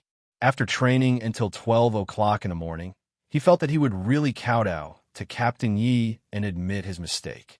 Yi Qian laughed. The vice squad leader wanted to provoke the female soldiers again. In the future, she would be pulled out by the squad leader, vice squad leader, and Captain Lei from time to time to provoke the female soldiers. She was both a whetstone and a wind vane. She, who had entered the airborne force to study, existed to stimulate the female soldiers. There was nothing wrong with being dragged out from time to time. When the female soldiers were stimulated, they would feel more pressure and study harder. They would not dare to let their guard down, lest they become a joke. Mutual stimulation, mutual encouragement, mutual win-win situation. Soon, everyone in the female soldier class knew that Yi Qian had trained until midnight last night and came back. Early in the morning, he was so shocked that he had to hold his chin to prevent it from dislocating. When the vice squad leader saw her comrades' shocked expressions by Yi Qian, her eyes were full of smiles. I know you all want to surpass the strongest person because you are not willing to fall behind. Now, Yi Qian has become the strongest soldier among us. Do you still have the confidence to surpass Yi Qian? Chapter 52:07. The vice squad leader asked the female soldiers if they had the confidence to surpass Yi Qian. At the same time, she also asked herself if she had the confidence. In the end, did she have the confidence? She would definitely work hard and leave no regrets. After asking the female soldiers and herself, the vice squad leader smiled and asked Yi Qian, do you think they can surpass you? She winked lightly. Yi Qian needed to understand the meaning behind her words. Reporting to the vice squad leader, I think, based on the current training, it's very difficult. Yi Qian answered seriously and analyzed the reason.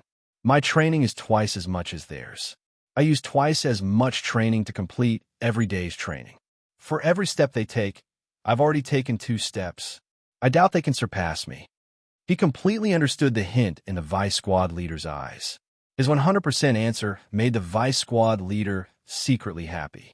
The female soldier's knees went weak. The pressure of one mountain became the pressure of 2 mountains. They had only taken 1 step, but Yi Qian had already taken 2 steps. In the long run, Yi Qian would go further and further, climb higher and higher, and leave them far behind. Just thinking about it was terrifying. The vice squad leader saw the expressions on the female soldiers' faces. She knew when to stop. She shouldn't be too harsh on them. She should push them forward at the appropriate time. Yi Qian's cooperation was mostly due to Captain Lei's instructions. This was good. With her around, they could clearly see the gap between them. Knowing the gap made them work harder. Think about what I said. If you want to surpass Yi Qian without some action, it will always be an unrealistic dream. All right, go wash up. They gathered at 5:30. It was now 5:20. They had to hurry. Before dispersing, the vice squad leader looked at Yi Qian gratefully and nodded slightly to express her gratitude. When they arrived at the bathroom, Lu Hui went to Yi Qian to confirm her guess. She was probably afraid that she couldn't withstand the continuous blows. She covered her chest and asked, Captain Yi, can we tell you the truth? Did you come home late in the past because you were training? You were training with the male soldiers. Yi, who was washing his face with water, looked up and wiped away the water around his eyes. He didn't answer directly and smiled. Guess. I wouldn't have asked if I could guess. Lu Hui pursed her lips. Her entire body was almost pressed against Yi. Did you really go to train with the male soldiers? The smile on Yi lips deepened. He had seen through Lu Hui's little scheme, but he was too embarrassed to say it out loud. It seemed like last night had been a big blow to Lu Hui. She now knew how to be cautious. Yes. Any other questions? I can answer all at once. Yi replied. Her dark eyes were smiling as she looked at Lu Hui. At that moment, Lu Hui felt as if her thoughts had been completely seen through by those clear eyes of hers. Her gaze was unnaturally evasive. Forget it. She didn't want to hide anymore. Captain, you must have seen through her little thoughts. Otherwise, he wouldn't say that she could answer at once.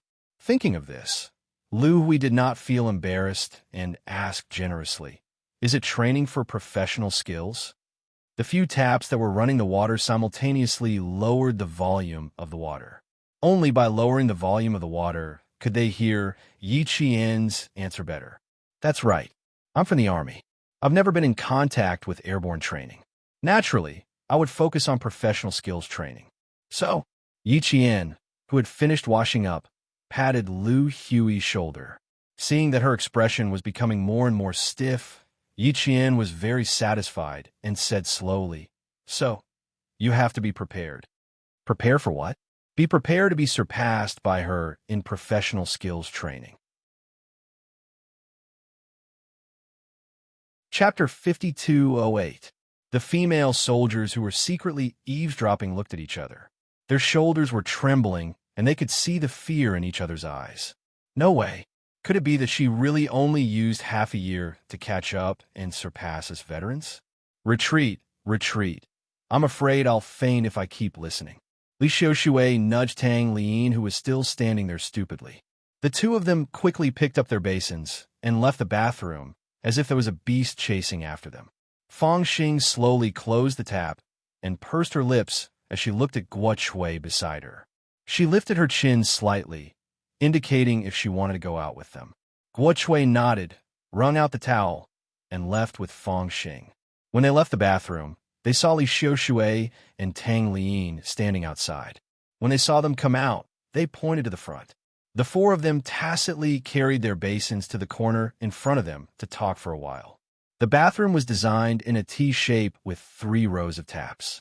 Yi Qian was in the left row, Guo Chui and the others were on the right. The two sides were back to back. Li Xiaoshui and Tang Liyin were at the front. Now that the 4 of them had left, only Yi Qian and Lu Hui were left. The trembling Lu Hui's face stiffened. She forcefully pulled down the corners of her mouth and revealed a smile that was uglier than crying. No way. It's only been half a year and you've even surpassed me in professional skills? She realized that she had almost become a little stutterer when speaking to Yi Qian these past few days. Yi Qian smiled mysteriously like an enlightened monk. I don't know. Maybe I've surpassed you. Maybe I'm still at the bottom. After all, you're all veterans of the old army. No matter how hard I work, it's only been half a year. If you say that, then I can only think that way.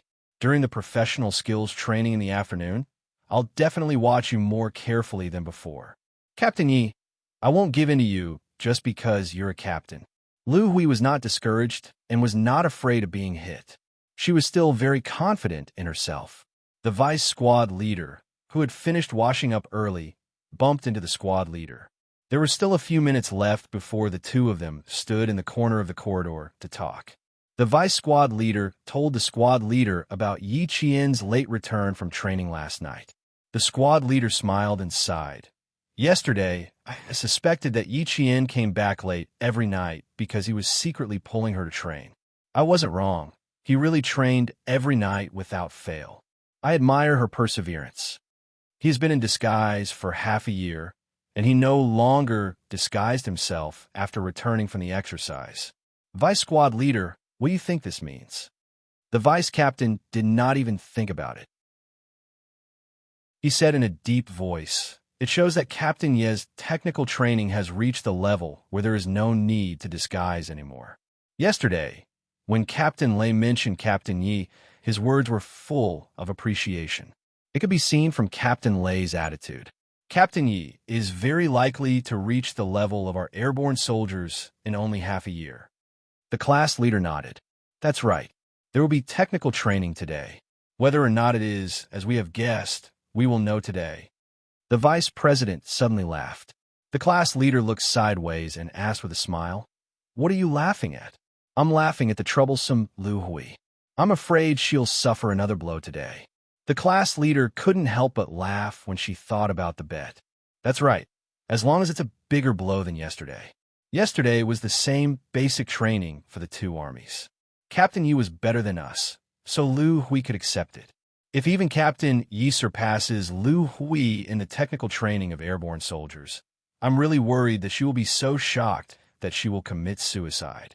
Lu Hui's psychological quality is quite strong. She can take the initiative to admit her mistakes.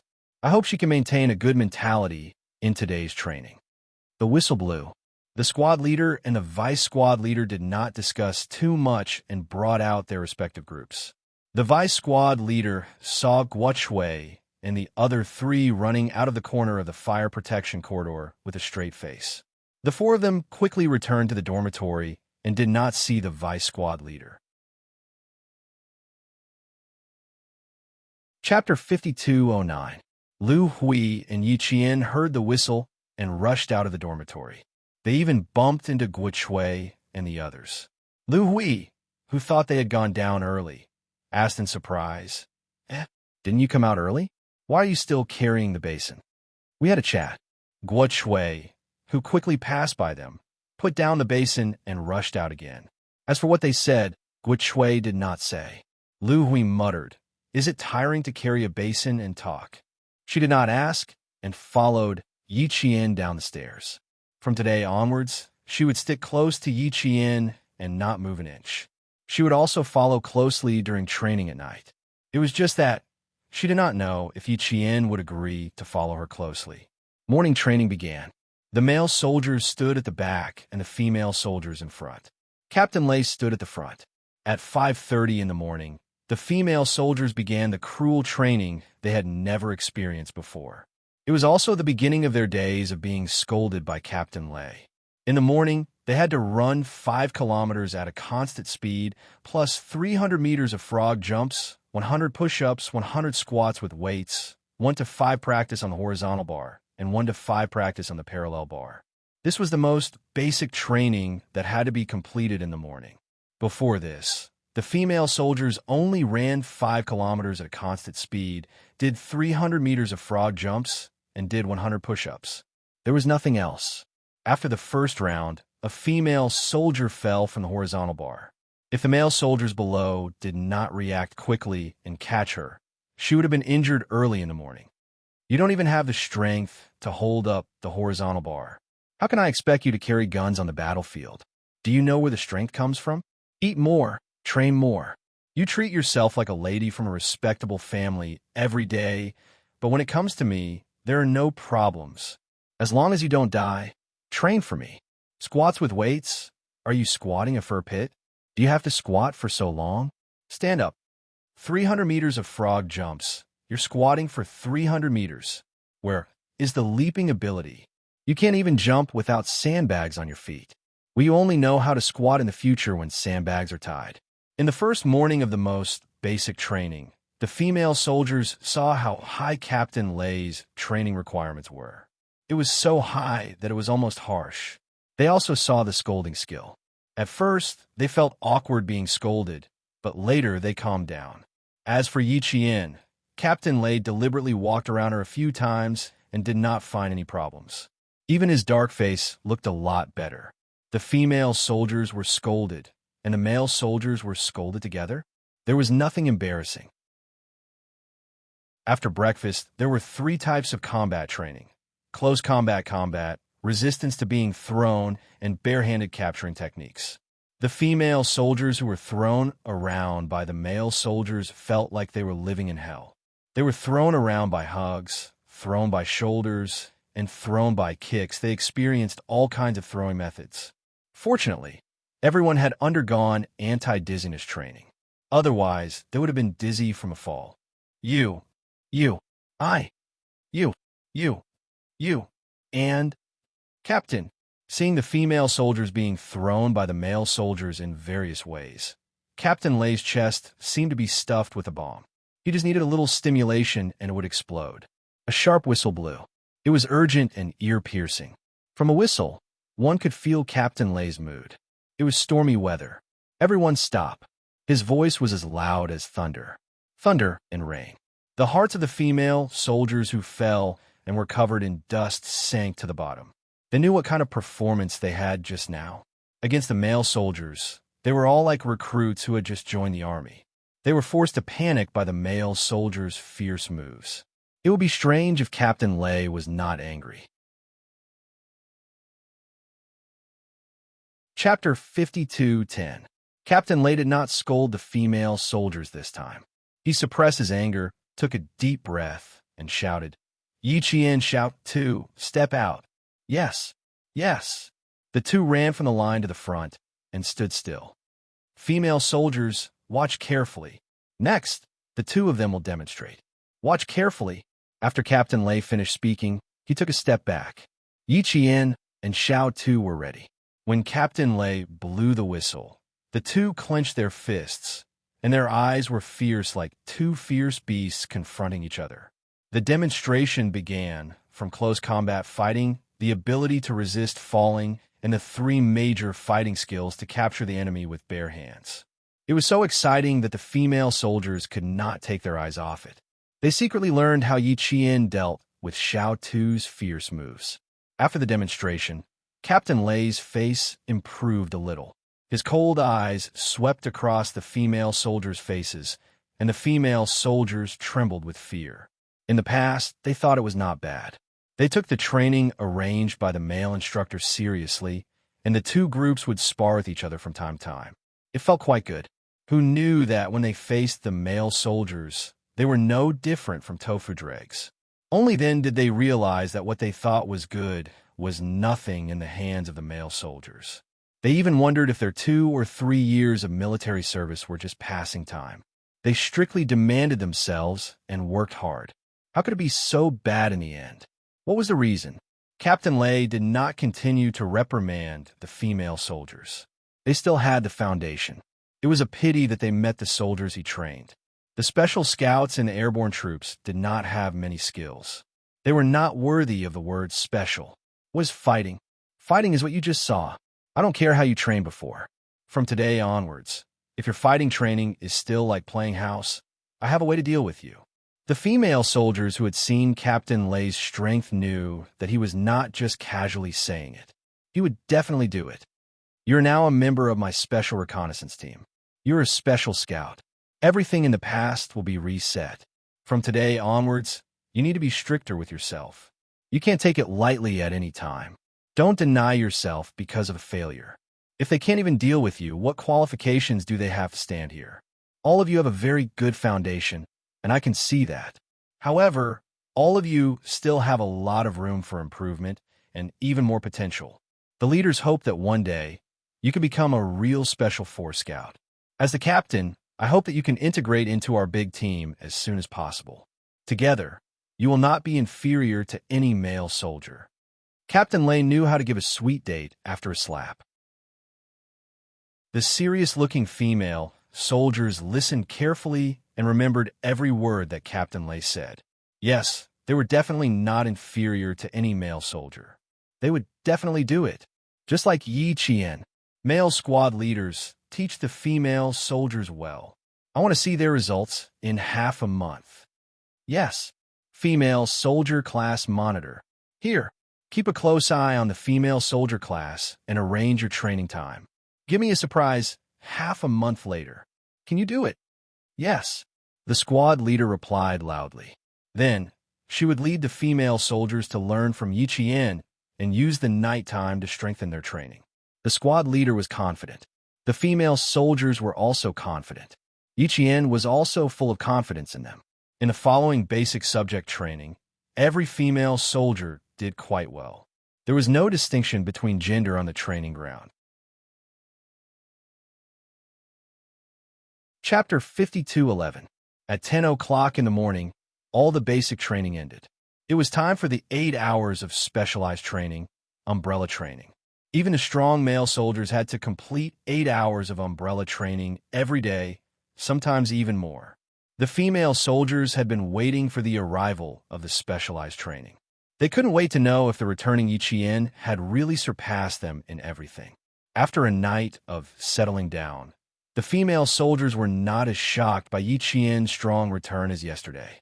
The previous Yichien took more than half a year to accept, but the strong return of Yichien took only 1 day to be accepted. After the basic training ended, there was a short 15-minute break. Yichien twisted the military water bottle placed next to her and drank several mouthfuls. Captain Lei sent a soldier to find her to talk. After twisting the water bottle and patting the dust on her body, Yichien followed the male soldier to Captain Lei. Not far behind, Guo retracted her steps and said to Fong Xing, "Captain, I'm late again." Then forget it. Fong Xing retracted her steps earlier than Guo. She didn't want to find Yichien, so she nodded because Guo asked her to. Isn't it more appropriate to find Yichien and pull Lu Hui along? Fong Xing thought in her heart, but didn't say it out loud. Guo also sat down. Well, I won't look for her. Fong Xing looked at her comrade, who seemed to have something on her mind. She held her hands a bit awkwardly, and her mouth opened and closed a few times. Her voice stretched a bit nervously, and she quietly asked, "I actually don't know why you want to find Captain Yi. I just don't understand." Afraid that Guo would blame her for talking too much, Fong Xing hurriedly explained, "I don't mean anything else. I just want to know why you're looking for her." Like her, she felt that she didn't need to find Captain Yi for anything. Guo knew that Fong Xing didn't mean anything else. Seeing her anxious, she patted the back of her hand and said softly, "I want to talk to her about tonight's training. It'll be noon when it ends. It's hard to find Yichien during the lunch break, so we can only talk to her now. So it's like this." Fong Xing smiled shyly, and her voice was not as nervous as before. "I thought you wanted to bet with Captain Yi again." Guo laughed in a low voice. Although Fong Xing came from Heavenly Province, her temperament was reserved like a girl from Jiangnan. Even her voice was delicate. "Ha ha ha. Only Lu Hui knows how to make a bet. We won't join the fun. Do you think Lu Hui will definitely lose? Captain Yi is quite powerful. I don't think she will lose." For the first time, Fong Xing realized that she was wrong. Her expression became serious. "My old class monitor is a very powerful person. No difficulty can stop her. The current Yichien seems to be even more powerful than our old squad leader."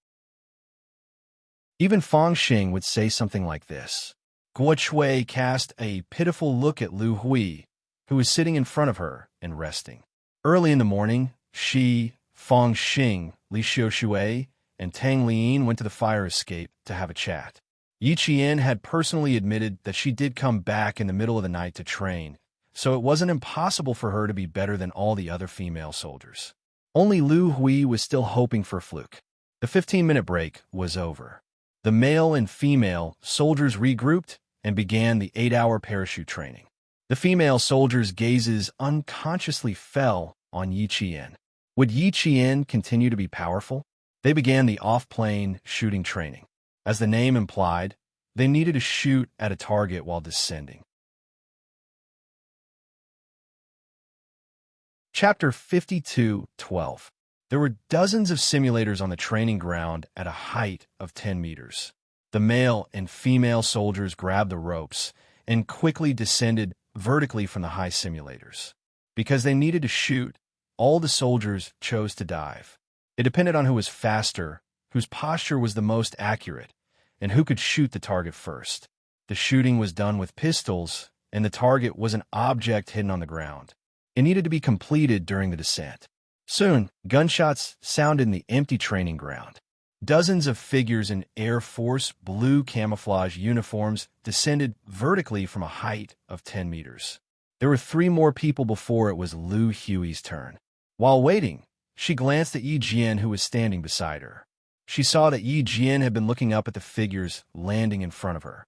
She suddenly shouted in a low voice, "Captain Yi, let's start. I don't care if you've learned it or not." She was a 2.5-year veteran. If she really lost, her old comrades in the Air Corps' 18th Division would beat her death. For the Air Corps' 18th Division, for her own reputation, she couldn't lose. She couldn't lose. She couldn't lose.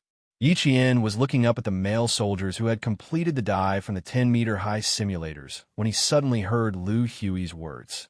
He looked sideways and saw that Lu Hui was full of confidence. He smiled slightly and said, "Okay, I'll also try my best to beat you." If she didn't win, Captain Lei and Division Commander Kong would be disappointed. Lu Hui was full of fighting spirit. When she found out that Yi Qian trained alone until midnight every night, she was indeed frightened, but Lu Hui didn't grow up being frightened. She would never admit defeat until the final result was clear. She raised her chin slightly and replied proudly, "Then we'll be the same." Yi Qian was amused by her small appearance. Both of them didn't want to lose and wanted to win. But one of them would win and the other would lose. Sorry, she was here with a mission and couldn't lose. Then, the loser could only be Lu Hui. Soon, it was Lu Hui's turn to board and complete the vertical shooting. She had always been very confident in her professional skills. It wasn't because she had a good sense of self-esteem, but because she was really good at it. After the rope was fastened, Lu Hui rushed out of the cabin at the fastest speed. Then, she shot at 3 points on the ground with the gun in her hand. After 3 consecutive shots, her head was quite close to the ground. If she rushed down, her head would definitely be smashed. She stopped her dive and turned her body. Her feet instantly landed on the ground, and she completed the vertical shooting training. The entire process was light and agile.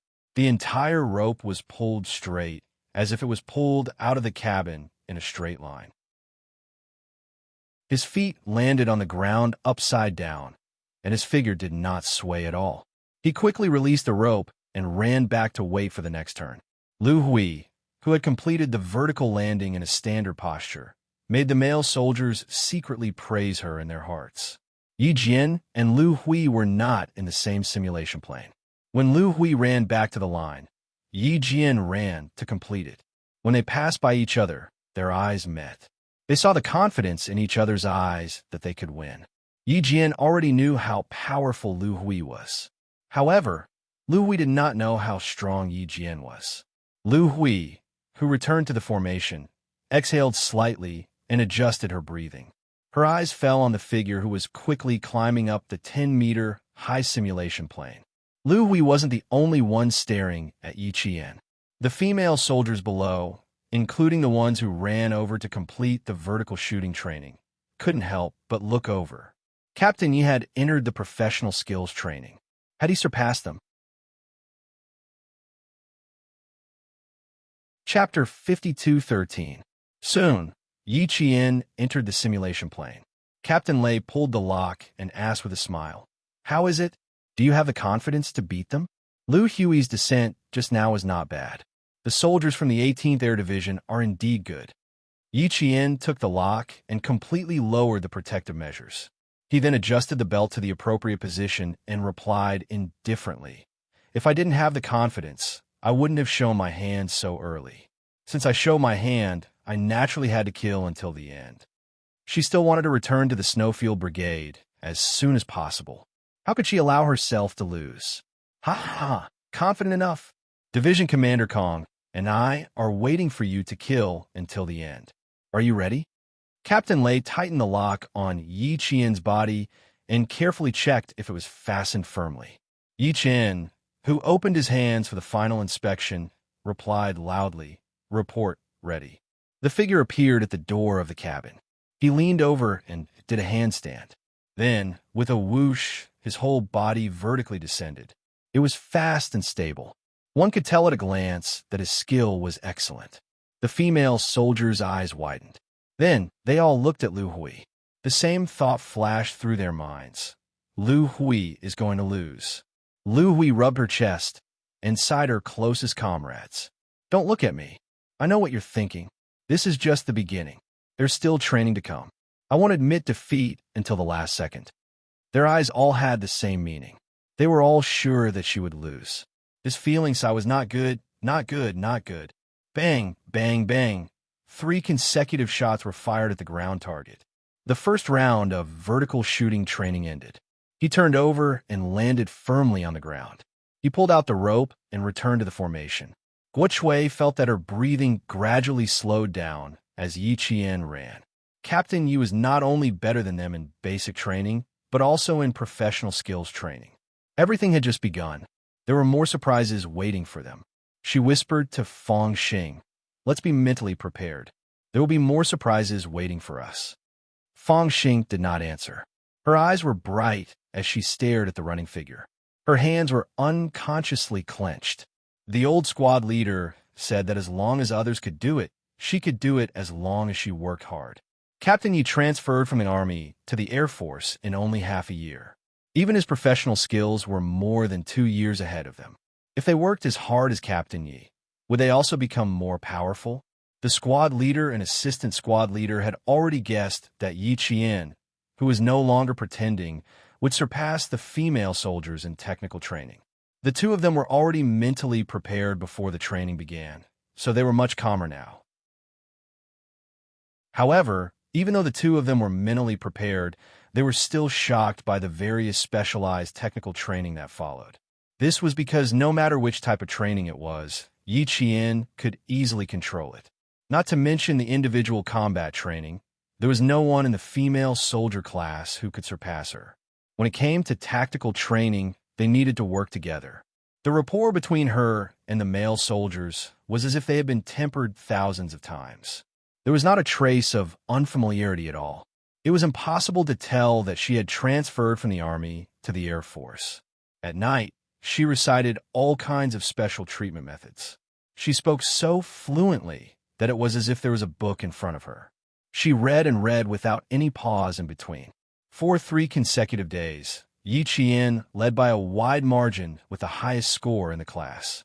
It was not until Captain Lei personally told the female soldiers that Yi Qian had completed the same training as the male soldiers. He had completed the parachute training on the 5 major aircraft. Lu Hui knew that she had completely lost. Chapter 52:14. The night was dark, and a thin veil of night fog shrouded the camp. Captain Lei, who had just finished a day's training, stood at the front of the line. His sharp eyes that could cut through the night swept over the female soldiers who had lowered their heads. His cold voice pierced into the hearts of the female soldiers like a knife. You think you're great, you think you're good enough, but you don't know that someone better than you works harder than you. Yi Qian only used half a year to surpass you, the Air Force. In half a year, her missions were twice as many as yours. She trained twice as long as yours, and the sweat she put in was many times more than yours. In half a year, she surpassed all of you and reached the level of the male soldiers. In terms of tactical training, she was far ahead of the male soldiers. Yi Qian still doesn't think she's good enough, that there's still room for improvement. Then what about you? Do you think you can surpass Yi Qian and surpass the male soldiers in half a year? I don't think anyone dares to think so. No one dared to think that they could surpass a soldier who was more than 2 years old and had good comprehensive ability in half a year. The female soldiers didn't dare, and neither did the male soldiers. If Captain Lei hadn't told them, they wouldn't have believed that Yi Qian could surpass them in half a year. They would have doubted the truth and suspected that Yi Qian was actually a paratrooper before this. They always thought they were good, but compared to Yi Qian, they were like heaven and earth. They thought about how they didn't want Yi Qian to stay and how they rejected and treated him coldly. They thought about how they wanted Yi Qian to leave, but Yi Qian secretly worked twice as hard as them. At that moment, the shame and anger in their hearts reached its peak. It was as if their faces had been slapped dozens of times. They were embarrassed and painful. I also believe that you're not willing to be left behind and want to prove that you can do the same. I'll give you a chance to prove yourself. As long as you're not afraid of hardships, not afraid of fatigue, and can persevere to the end like Yi Qian, 1 year later, I believe you'll be as good as Yi Qian, better than you are now. Do you believe you can do it? They didn't dare to say that they were better than Yi Qian, because in a year's time, Yi Qian would only be better than them. After 3 days of training, Captain Lei was very satisfied with the female soldiers' tenacity. In addition, Yi Qian's crushing performance deeply stimulated this group of female soldiers. The more tired they were, the louder their voices, the tighter they pressed, and the better their reflexes. Sure enough, he still had to force it a little. The effect was obvious and visible to the naked eye. He believed that these female soldiers would be able to achieve great results after going through tough training. 1 year, if he was given 1 year, he would definitely transform these female soldiers from head to toe. In the air above the field, the voices of the female soldiers echoed for a long time. They could do it, they could do it. A year later, they would definitely be as outstanding as Yi Qian. They would definitely be more outstanding than they were now. With Captain Lei's advice from time to time, Yi Qian wanted to finish her training and return to the team as soon as possible. She really wanted to return to the team as soon as possible. The Snowfield Brigade, which had a strong sense of belonging, was her unit in her home. After disbanding and returning to the dormitory, the moment Yi Qian stepped into the dormitory, Lu Hui, who was following closely behind, immediately closed the door. Then she pushed Yi Qian's shoulders from behind with both hands. Tonight, she had to do something big. Seeing this, Guo Shui pursed her lips and secretly laughed. Li Xiaoshui and Tang Liyin pretended to cough, but their faces were full of ridicule. Chapter 52:15. Fang Xing blinked as if she had thought of something. She quickly moved to the vice squad leader's side and smiled. She knew what Lu Hui wanted to do. 3 days of training was enough for the female soldiers to realize the truth. It was also enough for Lu Hui to know that she had lost. Today, she no longer believed that she, a 2-year-old paratrooper, was better than Yi Qian. Even if she lost, she had to lose fair and square. Yi Qian, who was caught off guard, was pushed by her from behind. He turned his head and glanced at the female soldiers standing beside him. From their expressions, he knew what Lu Hui wanted to do. He turned around and placed his hands on Lu Hui's shoulders. His clear eyes held a smile. I know what you want to do now. You don't have to kowtow. I can accept your apology. Lu Hui saw that Yi Qian had guessed what she wanted. She was not a shy person, so she became even more open. That won't do. A soldier has to keep his word. He has to keep his word. You've already kept your word. Kneel. I don't think that as soldiers, we should kneel because of a bet. It'll lose the pride of a soldier. We have many ways to reflect on our mistakes. There's no need to choose the method that will break the pride of a soldier. If you kneel and admit your mistake today, although you fulfilled your promise, you've lost your pride. This is a very stupid method. The vice squad leader said, Yi Qian is right. It's okay to admit your mistake, but losing the pride of a soldier is not acceptable. Lu Hui frowned and looked deeply at Yi Qian. Yi Qian, I know you're thinking for me. Although you're not wrong, I made such a ridiculous bet because I looked down on you from the bottom of my heart. That's why I didn't hesitate to make the bet. I know that kneeling is losing the pride of soldier, but I want to teach myself a lesson. From now on, I'll remember to never underestimate an enemy. I can't be arrogant and end up humiliating myself. She wanted to teach herself a lesson that she would never forget. From now on, she would remember it and never do it again. Her attitude was exceptionally sincere. Through her eyes, he could feel her determination to admit her mistakes. Even though she knew that kneeling down would cause her to lose her pride, Lu Hui still insisted on paying for her past mistakes and decisions. Yi Qian admired Lu Hui's honesty. She smiled and said, If you really want to use kneeling to show your sincerity, I think you can choose a more sincere way to admit your mistake. For example, in the future, you will follow me closely during training. Whatever I do, you will do. How about that? Are you scared? Yes, Lu Hui, I think this is good. In the future, no matter how Yi Qian trains, you could train with him. I think it's pretty good. Just listen to our advice. Don't kneel. You're in the wrong, and so are we. How about this? Let's all bow to Yi Qian and say sorry. What do you think? Li Xiaoshui suggested. Lu Wei had mentioned Yi Qian before, and so had she. The assistant class monitor felt that Li Xiaoshui was right. As the assistant class monitor, she was also in the wrong. That's right. Since we need to admit our mistakes, let's admit our mistakes together. As the assistant class monitor, I need to reflect on myself and take the lead to admit my mistakes to Yi Qian. Yes. I wanted to say sorry to Yi Qian for a long time. Tang Lian nodded quickly. She was also in the wrong, but she was too embarrassed to say it. Sigh. She was embarrassed and shy. She was also afraid that Yi Qian wouldn't accept it. The more she thought about it, the less she had the courage to stand up.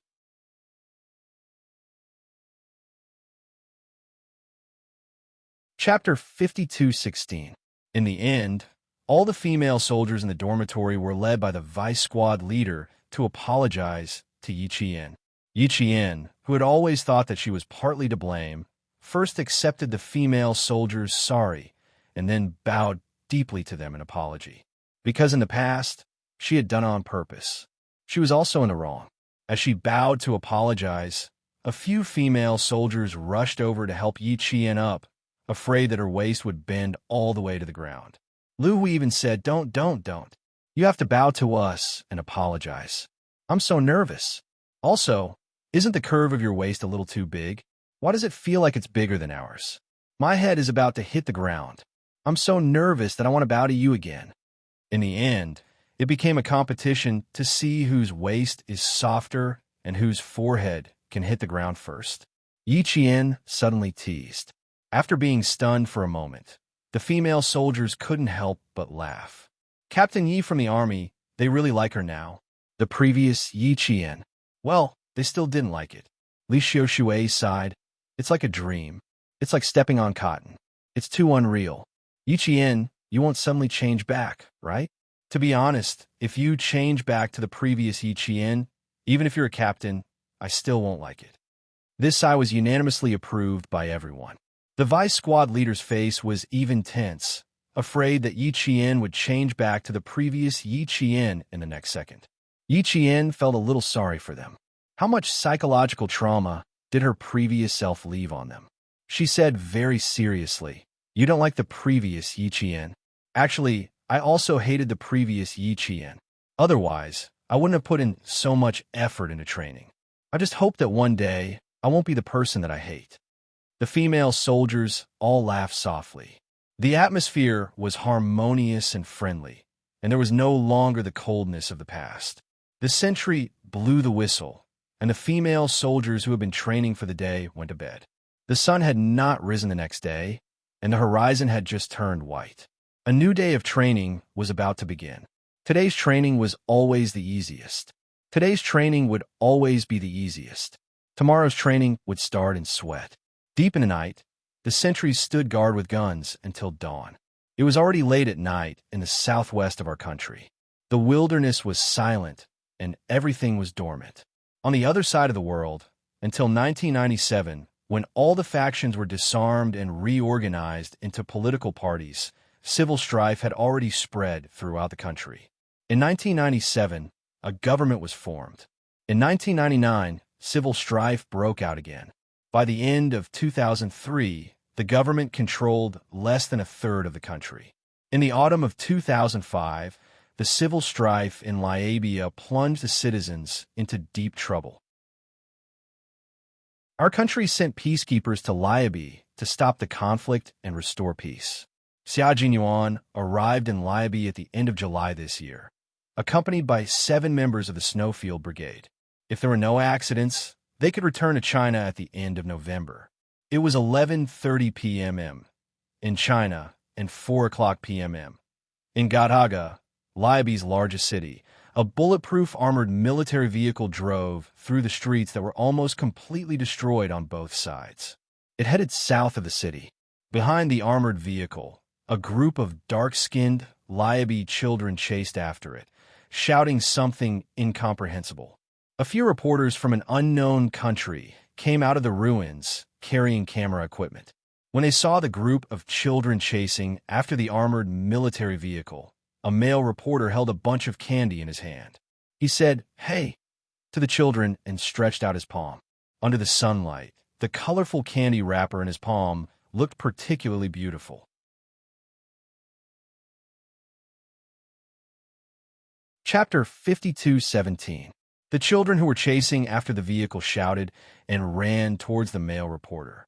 Inside the vehicle, the T6 combatant retracted his gaze from the observation window and said to Xia Jinyuan, who was resting with his eyes closed beside him, another group of foreign reporters came to report on their mission. They took a few photos outside the war zone, took a few photos of the ruins, and framed a few Libyan citizens. After completing their report from the war zone, they'll be able to complete their mission and gain both fame and benefits. There were a total of 8 people in the armored vehicle.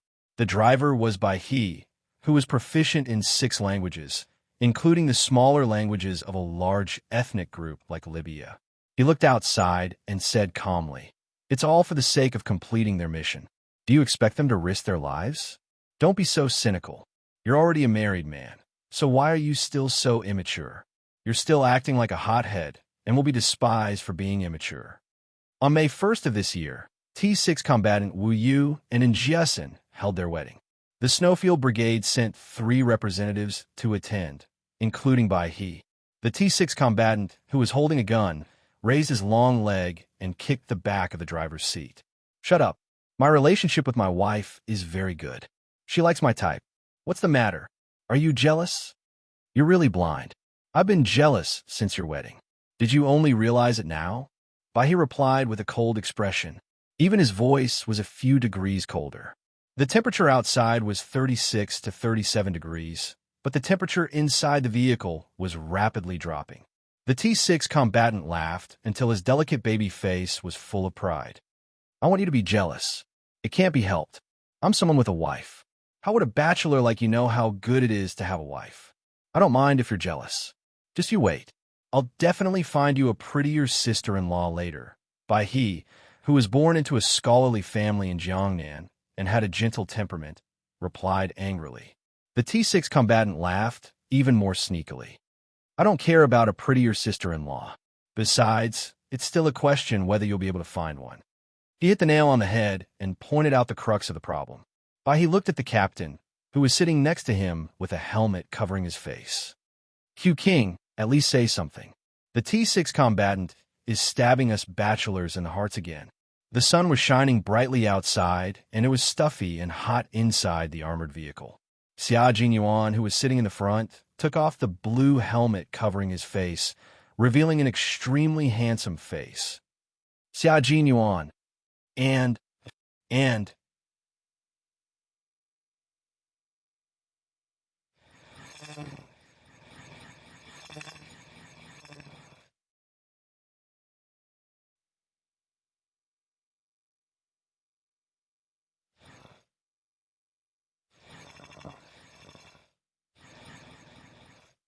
We're both married people, so we have something in common. G3, who was pretending to be asleep next to him, pretended not to hear him. He started snoring to indicate that he was asleep and would not get involved. It was better not to do such things that would provoke jealousy and hatred. Who knew if he would get beaten up one day? T6 might be young and ignorant, but he was a few years older than him. He was scared. T6, who could not find an ally, decided not to provoke the 6 bachelors in the vehicle anymore. TSK, TSK, TSK. Forget it. He would be merciful and not say anything else. Inside the vehicle, a call suddenly came from the intercom.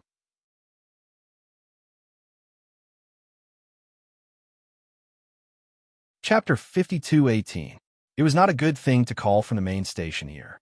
It often meant that something major had happened. Bai He quickly switched to the public channel so that all his comrades in the car would know immediately. The car drove slowly on the dilapidated street. Xia Jinyuan, G3, and the other members of the Snowfield Brigade coldly watched the surrounding environment as the car drove. In this city where guns were required to be carried on the streets, it was necessary to keep a clear mind at all times. Otherwise, if one was not careful, one might become a ghost under the gun. Even sitting in a bulletproof armored vehicle was not necessarily safe. No, even driving a tank might encounter an anti-tank missile. Even the king of land battles would have to kneel down if he encountered one. A week ago, when the Italian peacekeeping forces were on a patrol, a shoulder-fired anti-tank missile equipped with a long-wave infrared missile was fired from the ruins on the street. It directly hit the king of land battles, who was opening the way in front, and blew it up on the spot. The tank's soldiers and deputies were all killed. An armored vehicle was blown over by the blast, causing 3 people to be seriously injured and 2 to be lightly injured. They were still lying in the borderless hospital. Whether they were dead or alive was not known. Even if there were sacrifices, they probably would not tell. There was news from a main station that 3 reporters from the Gulf Coast and 2 British reporters went missing after entering the war zone. The last location showed that they were at an underground restaurant in the Southern District, which was only 8 kilometers away from the war zone a few days ago. The Gulf Coast authorities contacted China and asked for help to find the missing Gulf Coast reporters. Since there are British reporters missing, wouldn't it be easier to directly ask the British peacekeeping forces to find their missing reporters? Why did they look for us instead? Bahi was puzzled and raised the volume to answer coldly. The T6 combatant straightened his body, frowned, and thought for a while. He leaned forward and whispered to Xia Jinyuan. Could it be that the missing person is the Gulf Coast reporter who passed by our Chinese peacekeeping force 2 days ago with his nose in the air? 2 men and a woman. They spoke in a sarcastic manner and said behind our backs that the equipment of our peacekeeping soldiers was a few grades worse than the equipment of their Gulf Coast soldiers. Xia Jinyuan did not answer T6. He entered the channel and asked the main station quietly. 2 men and a woman. That's right, 2 men and 1 woman. They are all reporters from the Bay Sea government television station. The woman is quite famous in the Bay Sea. She often writes some critical news with sharp words and tricky angles. She likes to stir up conflicts and create stronger debates.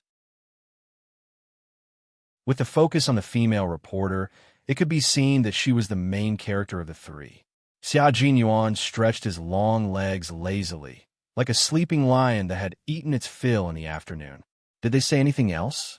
He doesn't look easy to get close to.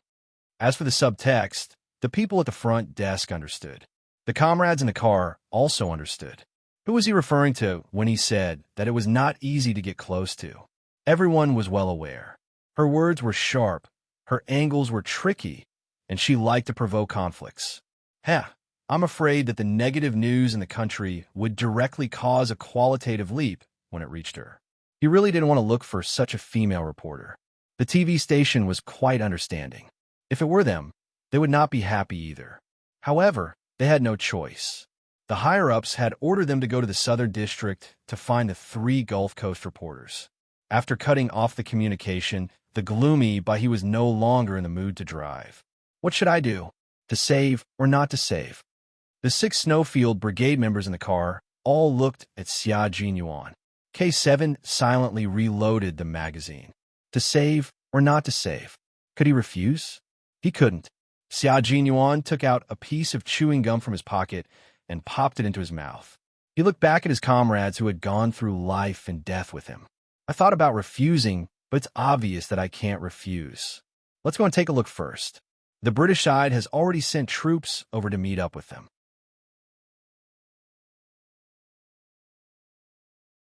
Chapter 52:19. Wanhai was rather special, so it was impossible not to save them. Even if they could save them, it would depend on how they were going to do it. After passing through the relatively calm streets and crossing over to the Southern District, the originally white sunlight had turned a little clearer. The streets on both sides had also become a lot more lively. A few children could even be seen kicking a soccer ball that was so old that its original color could not be seen on the side of the street that had been ravaged by artillery fire. Here, the most common form of entertainment was not easy to come by. In a war-torn country, survival was the foundation of the people. What was entertainment? Some children had never enjoyed the joy of childhood since they were born. 8 kilometers away from the Southern District, in a heavy fire zone where the 2 armies were fighting a few days ago, one of the artillery shells accidentally entered the civilian area and caused heavy casualties. That day, Xia Jinyuan had led his comrades here to rescue the wounded, but they did not participate in the crossfire. The peacekeeping troops were not allowed to participate in the crossfire between the two countries unless it was absolutely necessary. That was the rule. They would come again today. The T6 combatant who got out of the car looked down at the foot that had accidentally kicked his foot. He waved at the boy who was standing timidly not far away and did not dare to come over because of their combat uniforms. He shouted in English to ask him to step back a little so that he could kick the soccer ball over. The team's most frequent resting activities were basketball and soccer. The T6 combatant was quite good at soccer. He lifted his foot, exerted strength in his calf, and kicked the old soccer ball. Based on his calculations, the ball would definitely be kicked to the side of the boy who had retreated a lot further. However, he did not calculate whether the soccer ball could withstand the force of his foot. He only heard a bang and the sound of several bullets being loaded beside him. The relaxed atmosphere instantly tensed up, and they prepared for battle at the speed of light. The T6 combatant looked at the soccer ball that he had kicked with a blank expression. He had only wanted to kick the soccer ball over for him to pick up out of kindness when he saw the boy looking at him with eyes full of distrust and fear. That was all. F***K. You scared me. The V8 combatant, who had quickly hidden behind the armored vehicle, looked at the T6 combatant's right foot. He cursed, put away his gun, and walked out. He sneered. This kid has nowhere to use his strength. He kicked a kid's soccer ball so hard that it exploded. Are we going to pay for it? Or are we going to pay for it? The boy in front, who was still waiting for the football to be kicked, was about to cry when he saw this. Then, a few boys who were scattered all over the place came out timidly from every corner. Their clear and ignorant eyes looked at their only football, which was also the football that could give them the most happiness.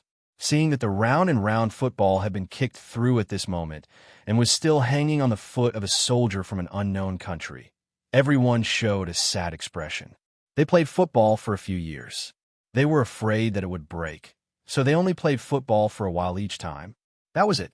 In the future, they would not have football anymore. Children's sadness was the purest and most contagious. Even Xia Jinyuan was affected by their sadness. It was as if a thick layer of soil had been sprinkled on his heart, and his mood was heavy and oppressive. T6, he shouted in a low voice. How long are you going to stay in a daze? Take the football down. Knowing he had done something bad, the T6 combatant hurriedly bent down and took down the football that had been flattened by his kick. He touched it and said in embarrassment, What should we do, Captain? This. There's no way to fix this. He was on the verge of tears. Xia Jinyuan took the soccer ball and took a look at it. There was a big hole in the tattered soccer ball that could not be fixed at all. But where could he get a soccer ball now? In a store? Was there any other store here that sold soccer balls?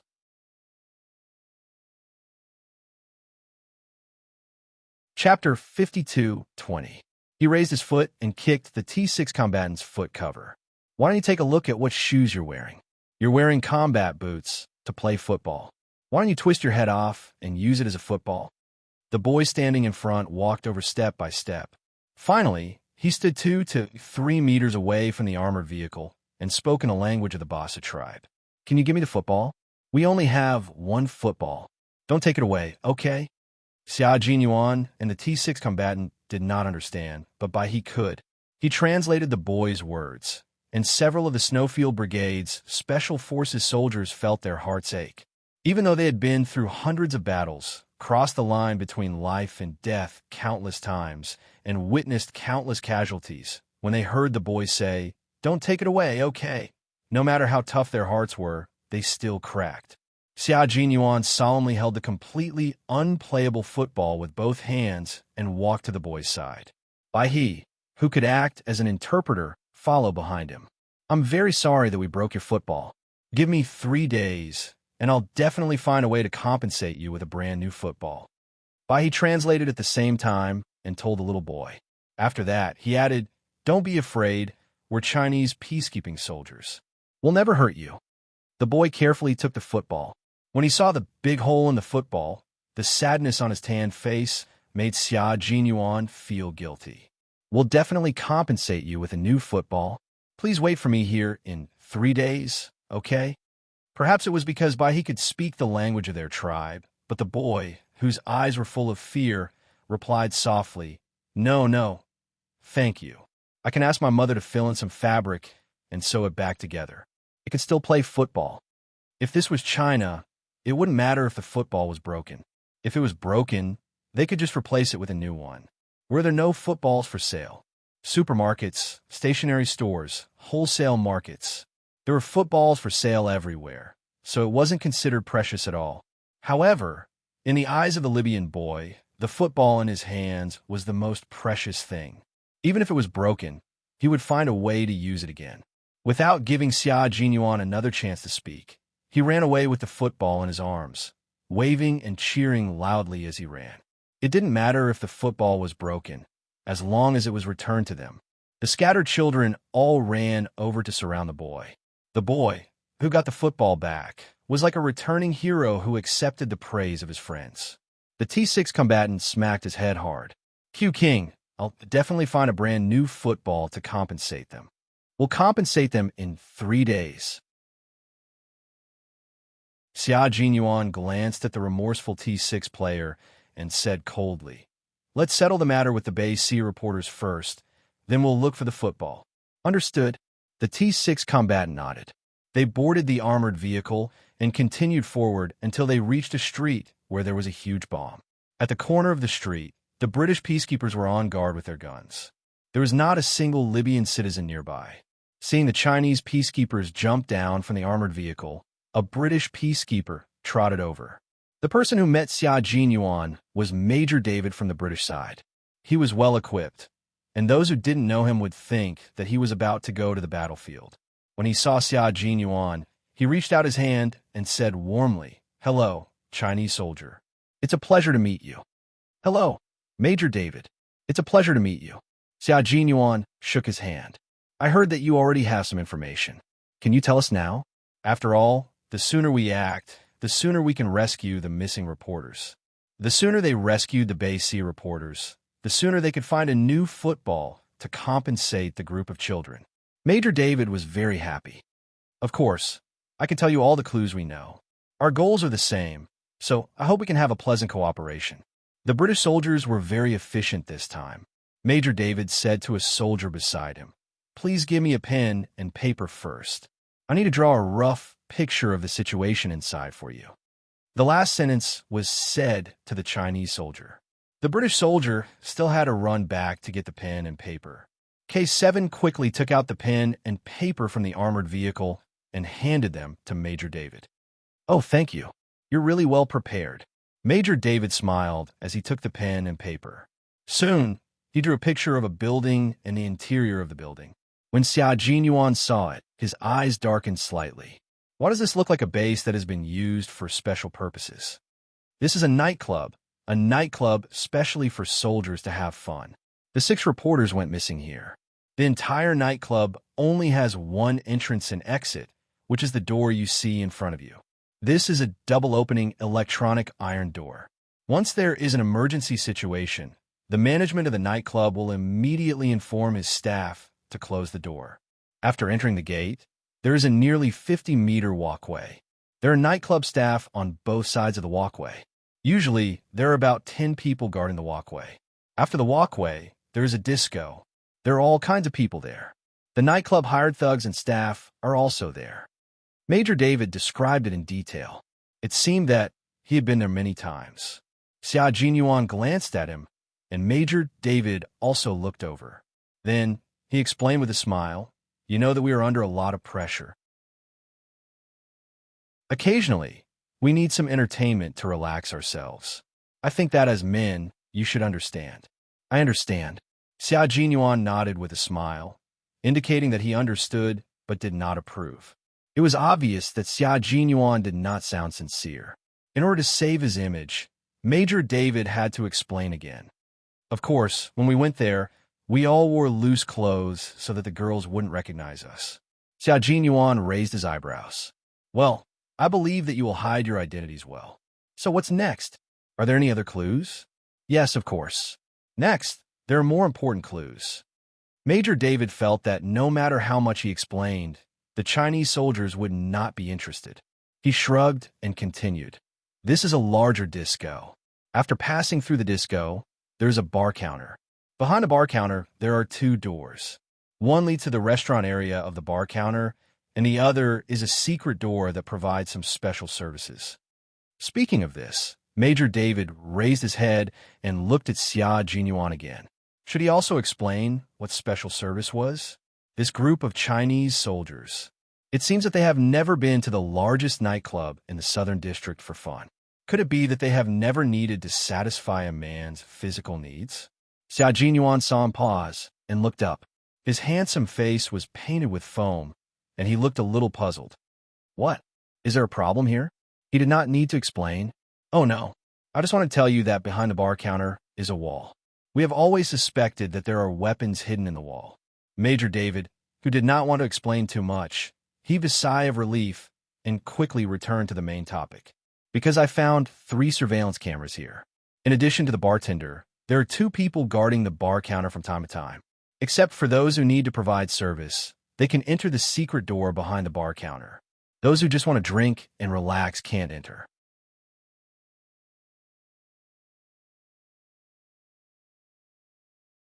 Chapter 52:21. It had to be said that Major David was very familiar with the layout of the night market. It could be seen that he usually went there often. Only those who frequented the night market would know so much about it. For those who did not go, such as Xia Jinyuan and the other Chinese soldiers, this was the first time they had heard of the night market. The T6 combatant leaned over to V8 and whispered, "A few days ago, I even heard that a certain country's peacekeeping captain brought his soldiers out to have some fun. Damn, I thought some country was deliberately trying to smear our country's reputation. TSK, TSK, TSK. Looks like I was too naive. So it really does exist." It was not only the British soldiers who went out to have fun and satisfy their personal needs. There had been international reports of soldiers from some countries going out to have fun. As long as it was a consensual transaction, there would be no coercion. The higher-ups would turn a blind eye to it. When the peacekeepers in the war zone faced the bloodiest scenes, their mental state would be at its peak. They did need to relax occasionally, but out of humanity, they would not pursue the matter. Unless something happened, such as a forced transaction, then the seriousness of the problem would be huge. They would be condemned internationally, and depending on the severity of the situation, they would be directly sent to military court. The Chinese soldiers, who always remembered the 3 main rules of discipline and the 8 points of caution, would always be strict with themselves, regardless of whether they were at home or abroad. They would never smear their country's reputation. Discipline was the most basic professional quality of a soldier. V8, who was in charge of guarding the perimeter, said calmly, "You've been listening to too much gossip recently. Be careful that you don't become the gossip of others one day." He vaguely reminded the T6 combatant to keep his mouth shut, talk less, and listen more. "I've always been the one asking about other people's matters. Do you think it's possible for others to ask about me?" The T6 combatant raised his chin and was very confident in himself. He cherished his military uniform very much and would not allow himself to make any mistakes, let alone smear his country's reputation. As for gossip, he knew the rules of confidentiality by heart. He would not leak a word of it, even if he was beaten to death. When Z7, who was in charge of large-scale security, heard that, he said with a half-smile, "When we enter the night market later, don't be seduced by the girls there." "Bullshit. I have a wife. I'm very loyal," the T6 combatant retorted. He firmly believed that he would not make a mistake of principle. If he could not even handle such a small matter, could he still be considered a man? Z7 laughed mischievously. "Girls like you. The more you refuse, the more interested they are. The more they want to challenge and conquer you. As for you, if you obey them a little, they probably won't be interested in you. You want to seduce me into making a mistake? You're so evil." T6 saw through Z7's evil intentions at a glance. He was full of evil thoughts and was really not a good person. He rolled his eyes at Z7 in disdain. "A playboy like you would only have a problem if you had 17 or 18 girlfriends. That's where you're wrong. I've been through a lot now. I've already seen the true nature of the world. I no longer have any desires. No matter how passionate a girl is in front of me, I'll only treat her as a block of wood. Z7 smiled, indicating that he could withstand the test. The T6 combatant wanted to retort, but the white crane said calmly, "It's time to get down to business." They stopped relaxing before a fierce battle. Everyone became solemn. Their auras changed in the blink of an eye, becoming suffused with a cold chill. Major David drew the last few strokes on the paper. "I suspect that this is a control room. For example, the power supply and the engine room are all here. I think we can now discuss how to sneak into the innermost part of the nightclub to find the reporters."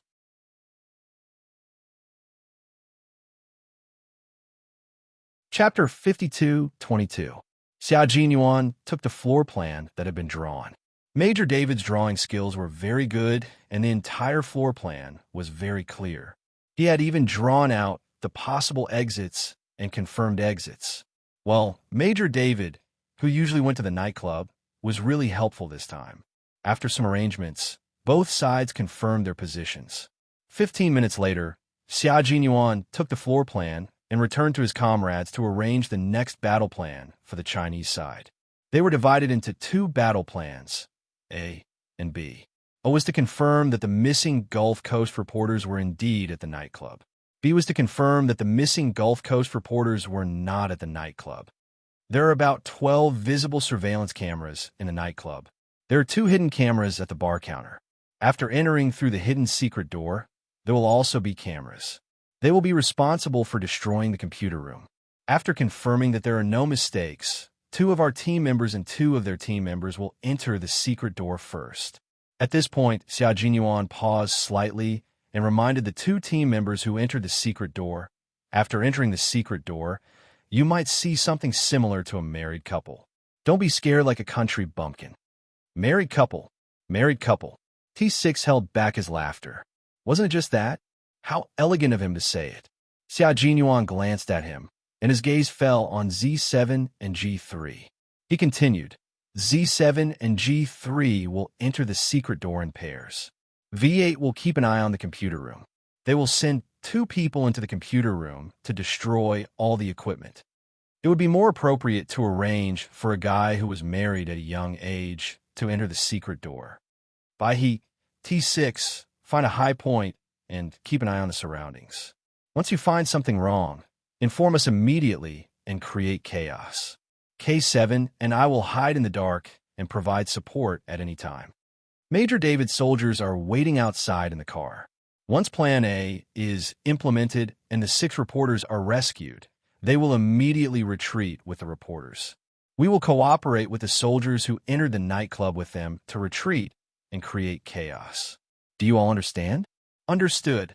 The 7 of them answered in unison. They had their own duties and worked together to fight side by side many times. As long as the mission was clear, everything would be clear. Now, there was an important problem. They had to change their uniforms. It was easy to get changed. Every time he went out on patrol, he would bring plain clothes with him to prevent any special situations from happening. Sometimes, if you wore a combat uniform and a blue helmet, your identity would be known no matter where you stood. In that case, you had to disguise yourself well.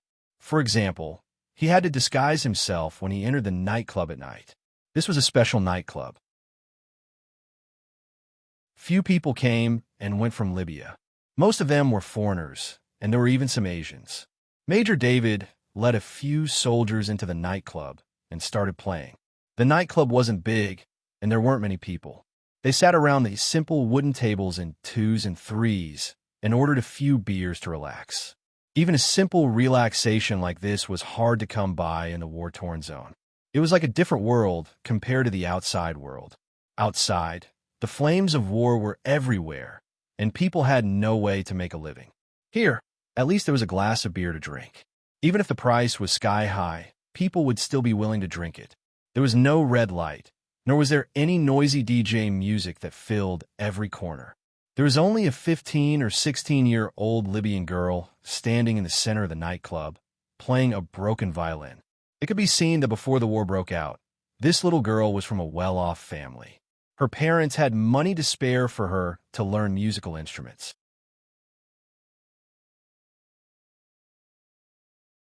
Chapter 52-23. The Liabian girl, who was about 15 or 16 years old, should be of mixed blood.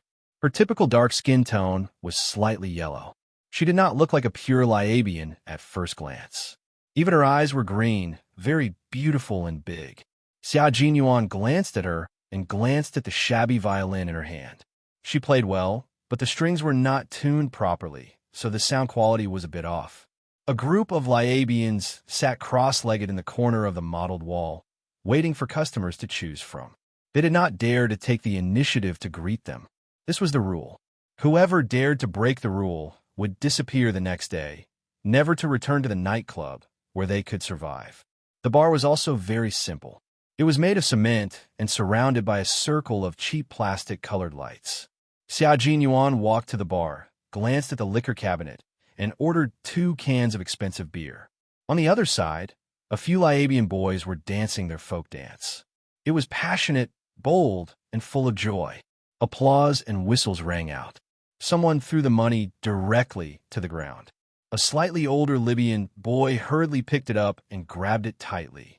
When he picked up a coin, someone raised a foot and stepped on his palm, crushing it mercilessly.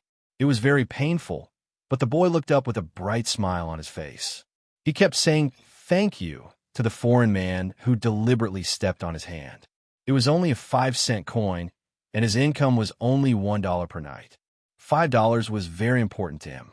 The foreign man saw this and could not help but laugh. His ugly face was like a worm that crawled out of a smelly ditch, making people want to vomit. A weak country had no dignity. If they did not even have the dignity of a country, how much dignity would the people of this country have? No one cared how painful the little boy's hand was, and no one cared if the little boy's pride was trampled on. There were too many such things, and after seeing too many of them, one would become numb to it. Xia Jinyuan retracted his gaze and drank a mouthful of beer. He stood up and walked towards the tall and strong man who was still laughing loudly like a pig. Major David, who was sitting at the edge of the bar and drinking beer, saw this and smiled. The Chinese soldiers were trying to create chaos to save the little boy so that it would be easier for them to take action. That was a good idea. Picking up a glass half filled with whiskey, David walked toward the Liabi girls, who were sitting cross-legged in the corner. They were ready, he thought. On the other side, Xia Jinyuan's shoulder bumped into the other party, causing the beer in his hand to spill. The foreign man, whose shoe was pressed against the back of the boy's hand, cursed in an unfriendly manner and reached out to grab Xia Jinyuan's collar. "Damn thing, look at what you've done." As soon as he opened his mouth, a strong smell of alcohol assaulted their nostrils. This was a guy who had drunk whiskey and was drunk. He was single and liked to stir up trouble. Perhaps he was a mercenary who came to a war-torn country to make a fortune. Xia Jinyuan grabbed the man's wrist and twisted it inwards. "You've been drinking. You need to sober up." With a little more force, the man screamed in pain. After teaching the man a lesson, Xia Jinyuan let go of the drunkard's hand, took out a bill from his pocket, and walked towards the girl who was still playing the violin. The drunkard, whose wrist was in pain, wanted to cause trouble, but 2 men appeared out of nowhere. One blocked the drunkard's path, and the other clamped the drunkard's wrist, forcing him to leave with a smile on their faces.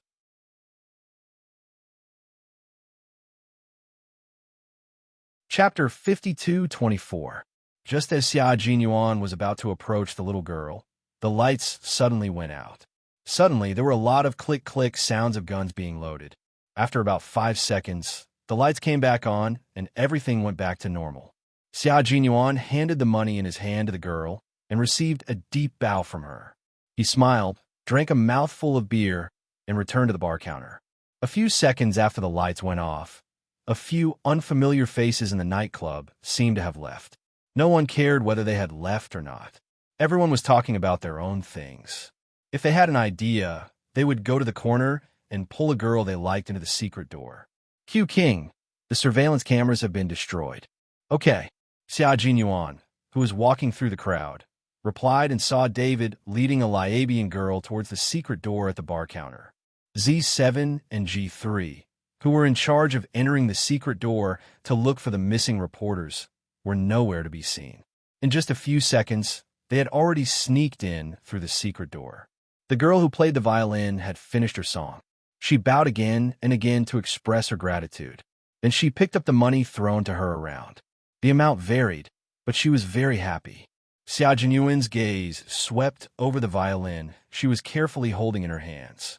As he lowered his eyebrows and drank, a trace of coldness flashed across his eyes. Inside, Z7 and G3 had already met up with the 4 British soldiers who had sneaked in before them. With Z7 and G3 in charge of the rear, the 4 British soldiers quickly pushed forward until they reached the end. At the end of the corridor, there was a locked iron door.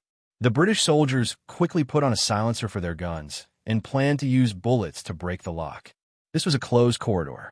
If they spoke loudly, there would be an echo. If they used bullets to break the lock, even if the gun was equipped with a silencer, it would still make a lot of noise. G3 quickly stepped forward to stop them.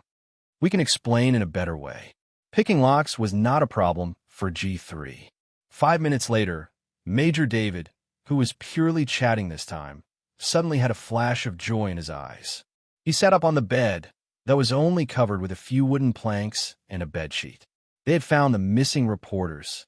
Xia Jinyuan put the half-empty beer can back on the bar counter, got up lazily, and started counting from 10 to 1 in his mind, waiting for the right time to act. By he and the T6 combatants, who had chosen the highest vantage point, had already reached for the pistols they had brought with them. Perhaps it wouldn't be long before they would have to use their good friends to save their lives. V8 stared at one of the surveillance screens until Z7 and G3 appeared. Without hesitation, he destroyed all the electronic equipment in the nightclub. The 2 consecutive power outages did not surprise the drinkers. In this place, it would be strange if the electricity was on throughout the night. It was normal for it to stop for a while. Sometimes it would stop, and it would be equally normal to not have it for the whole night. It's a little strange that a nightclub is equipped with a set of relatively advanced surveillance equipment. V8 said in a low voice as he came out of the machine room. He lifted his leg and stepped over one of the thugs who had been taken care of. There are fighters and surveillance equipment. Looks like it's not a simple nightclub. I'll delete all the records of us entering the nightclub so as not to leave any traces behind. V8 was very thorough in this regard. After deleting all the records, there would not be any traces left behind. Xia Jinyuan groped his way to a corner in the dark. The moment the power went out, the little girl playing the violin, whom he had been keeping a close eye on, reacted abnormally quickly. Several beams of light suddenly lit up in several corners of the nightclub. The nightclub staff lit candles, and the little girl, standing in the corner, played the violin again. The sharp and urgent sound of the violin seemed to be conveying some kind of message.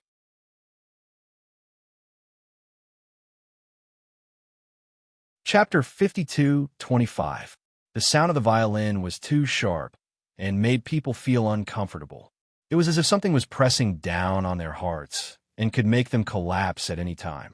Put down that stupid thing in your hands. It's awful. Someone couldn't stand it anymore and yelled at the girl playing the violin. He picked up the beer can in his hand and threw it at the girl. The sound of his zither was still sharp and hurried. More and more people couldn't help but frown. There were also some people with sharp minds who felt that something was wrong. They looked around uneasily. Some people slowly got off their high stools and gave their companions a look, intending to leave early. The order in the nightclub was getting out of control. Most people were annoyed by the sound of the girl playing the violin. The electronic door beside the bar that had been closed all this time opened with a bang. A group of black men rushed out and looked around the nightclub with unfriendly eyes. Their sudden appearance made the already restless nightclub even more chaotic.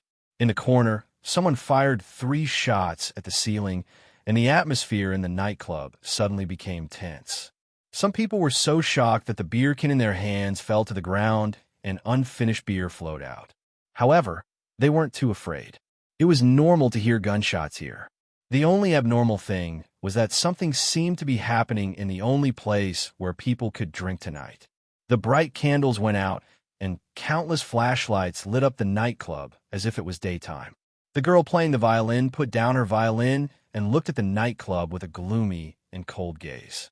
It didn't look like a girl's gaze at all. Xia Jinyuan looked at the scene calmly with a sneer in his eyes. Armed men. These were armed men under the control of the government. The country was in chaos and the people were suffering, but there were still officials taking advantage of the situation to make money. A few Libyan men who came to have fun took out their guns. When they saw the guys who suddenly rushed out, fear flashed in their eyes. They didn't know there was a door behind the bar. There was also a group of people who had already put their hands on their waists and were communicating with each other through their eyes. Xia Jinyuan glanced at them and looked up. He casually lowered his ears and said in a low voice, "There should be a lot of excitement tonight. Don't be in a hurry to act. Major David, how are things on your end?" The reporters inside had been found, but they hadn't come out yet. There was another wave of gunmen outside. Oh no, there were 2 waves of gunmen. For now, it was safest to stay in the secret door. Inside the room, Major David replied to Xia Jinyuan helplessly, "If I told you that this place isn't good at all, would you believe me? I think the reporter we rescued is a problem." The biggest problem was the female reporter with the Asian face. She had a fiery temper. Even though she was still in danger, she still stood out to criticize them. She was actually a regular at the nightclub. Major David felt a headache coming on. Being a reporter was a very unlovable profession. It was a disaster to meet a reporter who talked like God and thought he was the most capable and the smartest. Outside, Xia Jinyuan's intuition told him that the trouble Major David was talking about was likely to be the female reporter from Bay C. Keeping a close eye on the surroundings, he could only express his deep sympathy and said that there was nothing he could do. The situation outside is a little complicated. If you can evacuate normally, tell us to retreat as soon as possible. After informing Major David of the situation outside, Xia Jinyuan actually hoped that they could evacuate as per normal. The sooner they left, the better, in case something unexpected happened.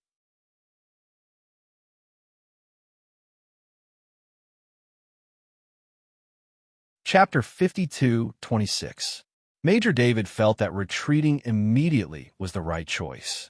However, they still needed the people outside to keep a close eye on them in case anyone tried to break through the secret door. "Leave the outside to us," Xia Jinyuan said seriously. "You just need to get them out of here safely." Their mission would be completed once they rescued the 3 Gulf Coast reporters, and the higher-ups would be able to give Gulf Coast an immediate answer. Major David still had a lot of faith in the Chinese soldiers. Even though they were all in the same area, the Chinese soldiers were known for their strict discipline. In the past, he did not have a good impression of the Chinese and their soldiers and thought that the soldiers trained by a poor and backward country would definitely be very bad. However, it turned out that he was overthinking it. The Chinese soldiers were really soldiers. Xia Jinyuan did not know how difficult it was to deal with the female reporters from Gulf Coast, so he left this problem to Major David to deal with. Major David had hinted from the beginning that they would rescue all the reporters and that the Chinese soldiers only needed to provide assistance. Xia Jinyuan knew what the other party was thinking. Fame and fortune were right in front of him, and they were even rescuing the reporters.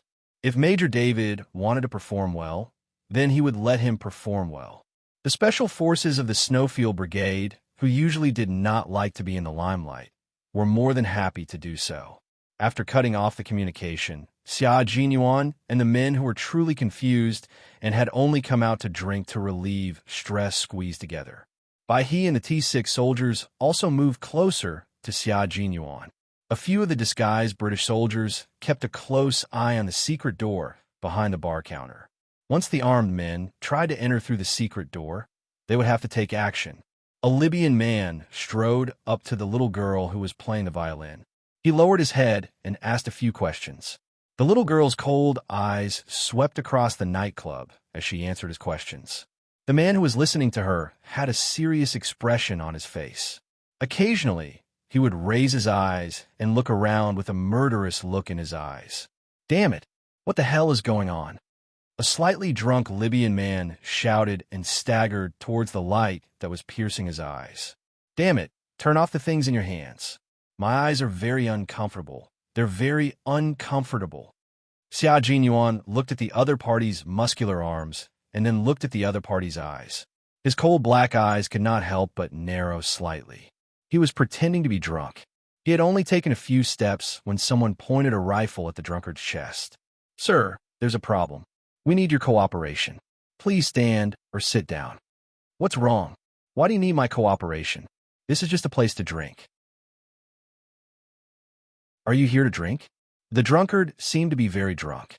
One of his fingers kept staring at the shoulder of the man holding the spear. He roared again and again until his saliva flew everywhere. Still not satisfied, he raised his hand and threw an unfinished bottle of whiskey onto the cement floor. Bang! Crash! The thick whiskey bottle was smashed, and the transparent glass shards flew everywhere.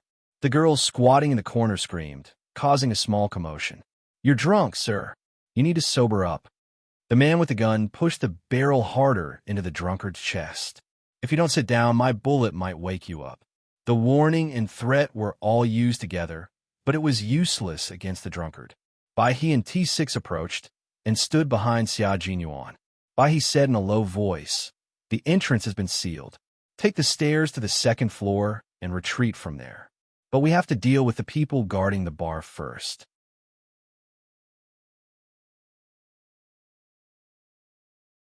Chapter 52:27. Xia Jinyuan, who was looking around, glanced in the direction of the bar counter and the spiral staircase leading to the second floor. He smiled and said, "There's no hurry. There are people who want to get out earlier than us. 3 o'clock and 7 o'clock, respectively. These two groups of people are more anxious than us." Hearing this, Bai He and the T6 combatants looked up slightly. Xia Jinyuan said calmly, "You guys take care of the people on the left, and I'll take care of the people on the right. The sooner we leave, the sooner we'll be done." Who knew which big shot in the Liabi government was behind the nightclub? The sooner they left, the sooner they would leave. They didn't want to make things too complicated lest the government had to step in. Oh, right, there was also a reporter from Bay City who had bigger ideas about the country. He always felt that there were a lot of conspiracy theories in the country, so he had to be on guard against people like her. He was originally here to save people, but she turned around and attacked him instead. This was a possibility. Previously, when Major David said that they would be responsible for saving people and that the Chinese side only needed to cooperate, Xia Jinyuan agreed without hesitation. In fact, he had already been guarding against the reporters from Bay City. The drunkard who was causing trouble was probably not afraid of death. He was not afraid of having a gun pointed at his heart as a warning. Instead, he grabbed the gun pointed at his chest with one hand and shouted in the local language, "Come on, bastard, shoot me if you dare." The man with the gun obviously did not expect the other party to be so fearless as to snatch the gun from his hand. And he obviously did not intend to shoot the drunkard to death. He just wanted to scare the drunkard and also scare the people in the nightclub who wanted to take the opportunity to cause trouble. It looked very peaceful here, but once something that could trigger the violent tendencies in people's bodies was triggered, the entire nightclub would undoubtedly be in chaos. The drunkard's fearless behavior caused a lot of people to kick up a fuss. They whistled, shouted, and even slammed the table at the people who suddenly rushed out of nowhere with guns. It was as though none of them were afraid of death, as though they were not afraid of bullets hitting their bodies. After seeing so many guns, they seemed to have become bolder. The unforeseen event happened very quickly. The man with the gun flew into a rage from the humiliation and put his finger on the trigger. As long as he pulled the trigger, the drunkard would be killed by him. However, before the other party could make a move, the drunkard who was causing trouble suddenly pointed his gun upwards and pulled the trigger. Bullets flew towards the ceiling with a bang, bang, bang sound. Amidst the gunshots, the cheers and shouts became louder. It was as if what they heard was not gunshots, but fireworks used to celebrate. The girls who were squatting in the corner covered their ears. They were so scared that they didn't dare to look anymore. The more timid girls bit their own arms to prevent themselves from speaking. The little girl who was playing the violin raised her hand and pointed at a group of people. The man who was talking to her looked in the direction of her finger, and his expression changed. His eyes flashed with obvious disgust, as if he knew these people. On the other side, the drunkard who was holding the gun punched the man in the nose. The group of people pointed at by the little girl instantly took out their guns and shot at the people who rushed out of the electronic door. This time, the jeering turned into screams, and the nightclub was in chaos. Xia Jinyuan saw the little girl who was playing the violin open the cover. She took out a small pistol and shot the back of the man's head who was facing her. Bang! She only fired once, and it was not at all abrupt in the dense gunfire. The man who was shot in the back of the head was still talking to the little girl a second ago. The next second, his body fell to the ground, and he was shot dead.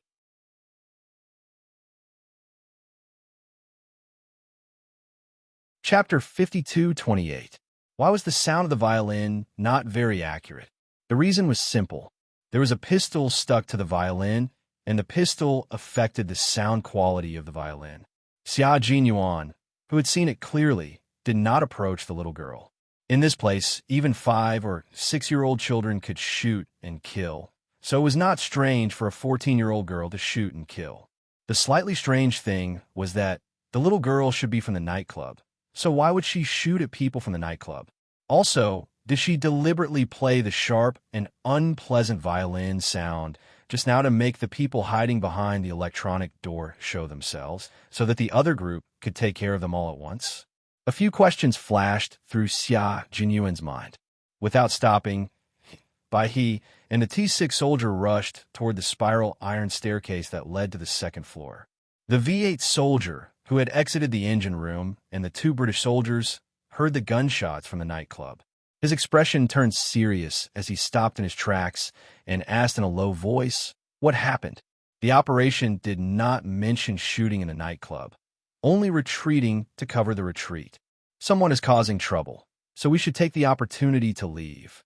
Xia Jinyuan, who was bending down to avoid being hit by bullets, replied, "Inform the main station immediately once we get out.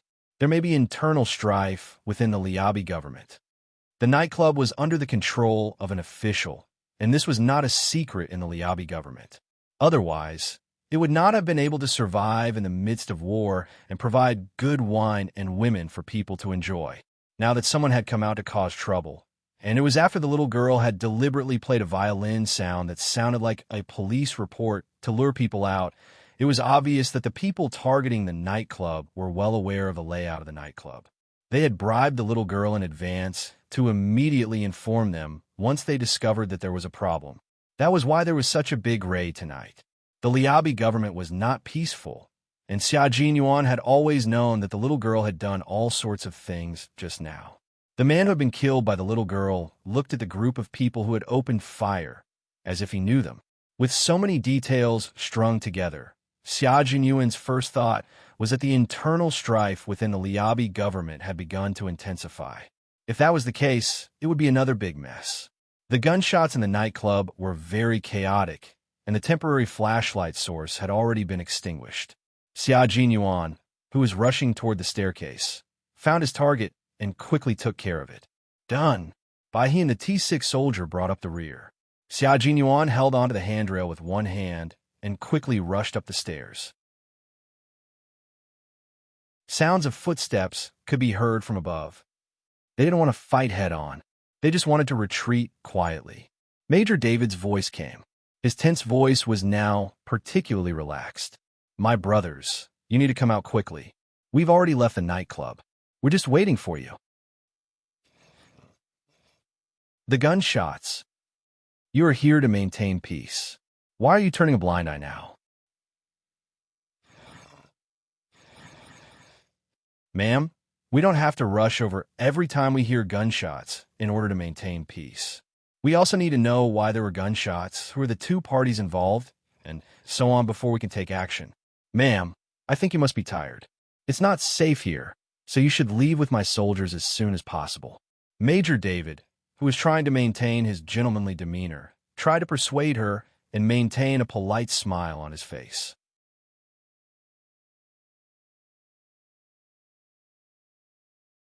Chapter 52:29.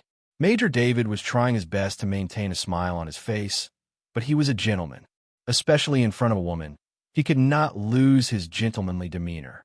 No matter how displeased he was, Major David maintained a polite smile and politely invited the Asian lady to get into the car. "All right, madam, you should get in the car. You have been missing for too long. Your colleagues and your country are very worried about you.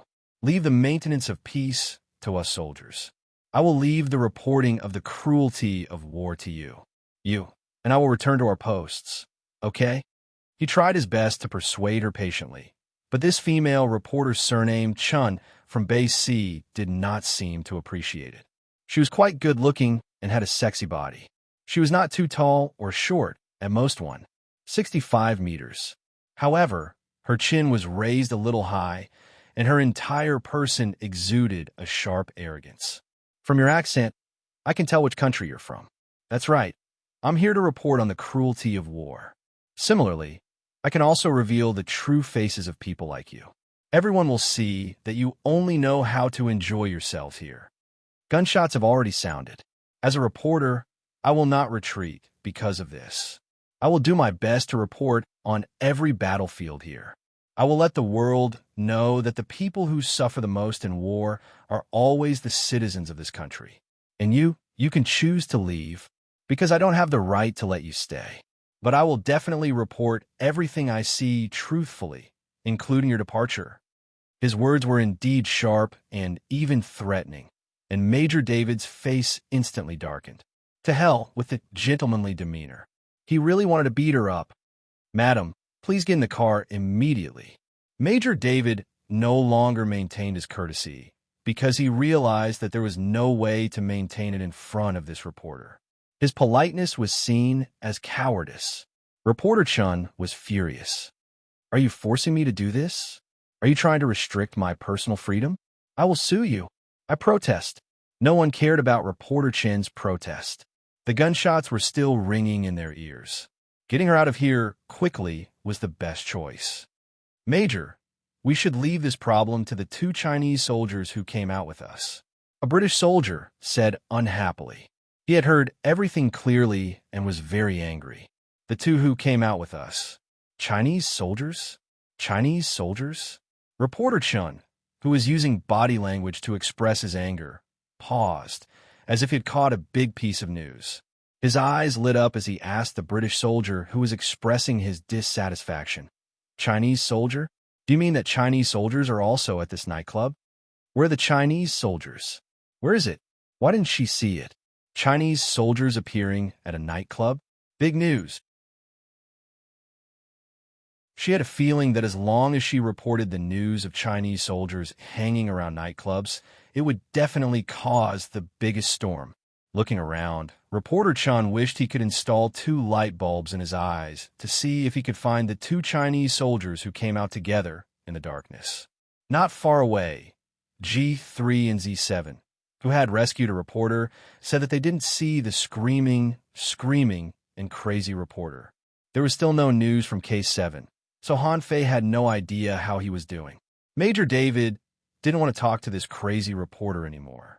He waved his hand and ordered coldly, "Take her away. If she doesn't cooperate, drag her into the car."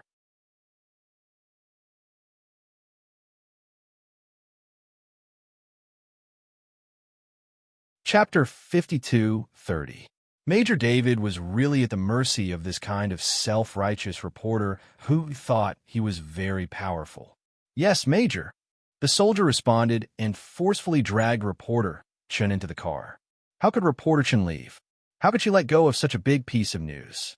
Her angry expression turned into a fight. "Let go of your hand. I'm a reporter. I have the right to report here. Let go of me. I'm warning you, don't grab me again. I'll sue you for molestation and illegal imprisonment." No one paid any attention to a reporter who had lost her mind. Major David rubbed his aching head and contacted the Chinese soldiers who had yet to appear.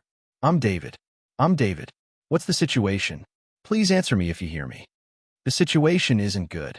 I saved a little boy along the way." "Xia Jinyuan," answered David.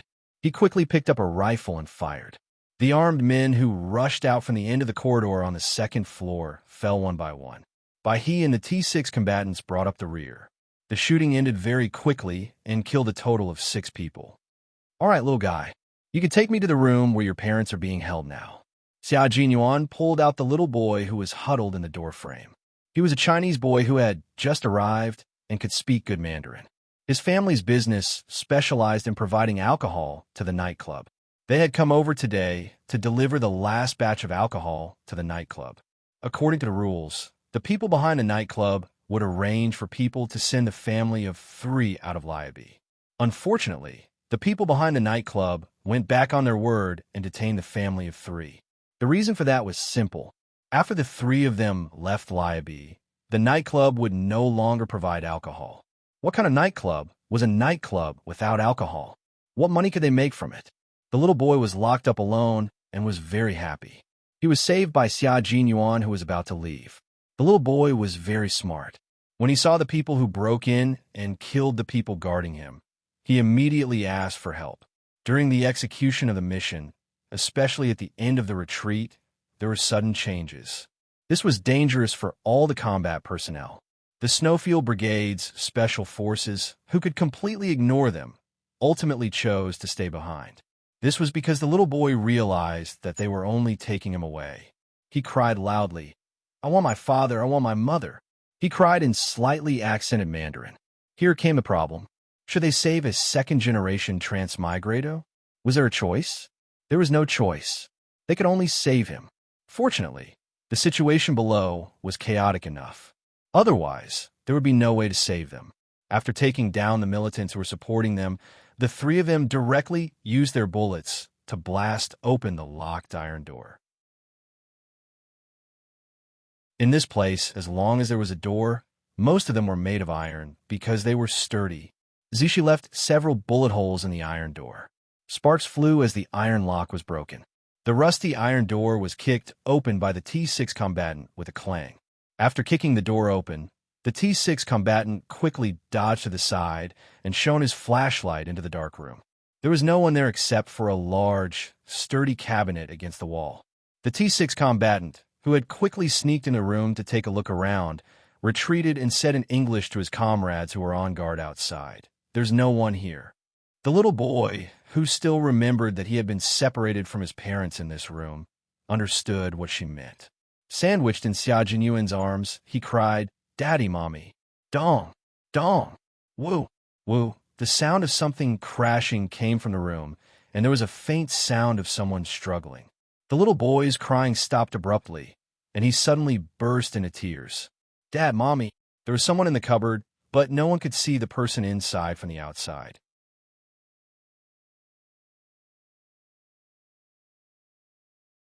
Chapter 52:31.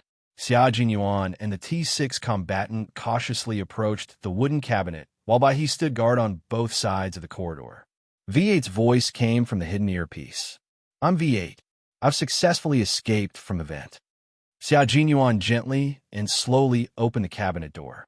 1 second, 2 seconds, 3 seconds. When the cabinet door was fully opened, Xia Jinyuan and the T6 combatant saw a man and a woman huddled together with their hands and feet tied, eyes blindfolded, and mouths gagged.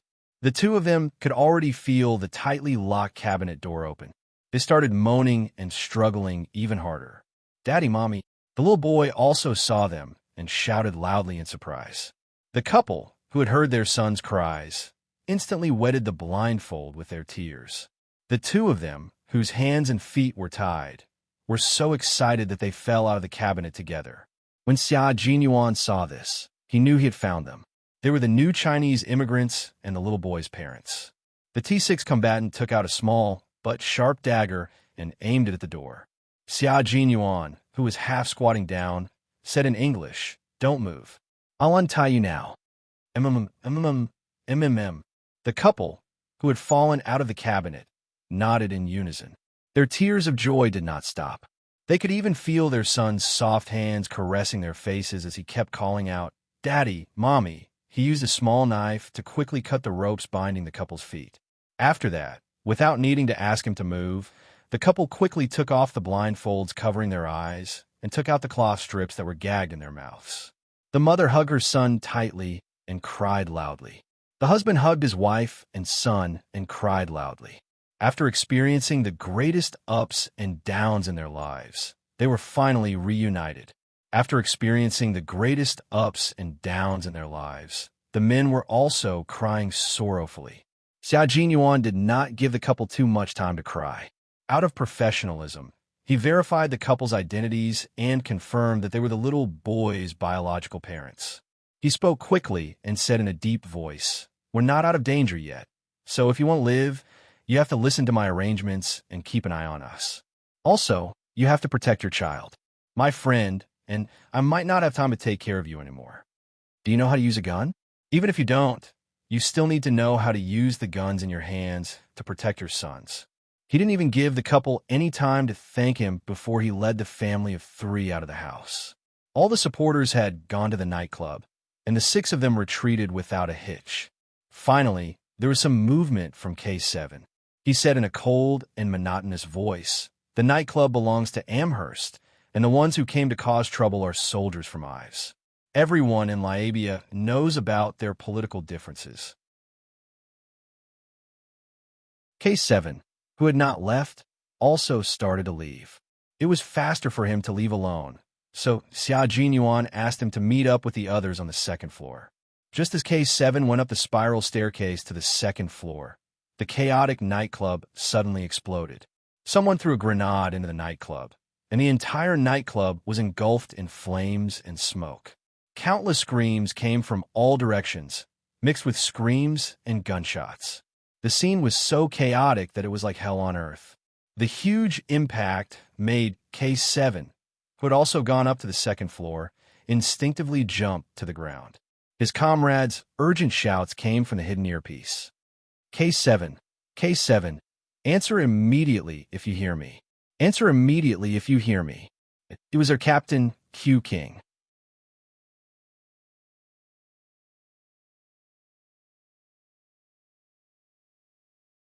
Chapter 5232.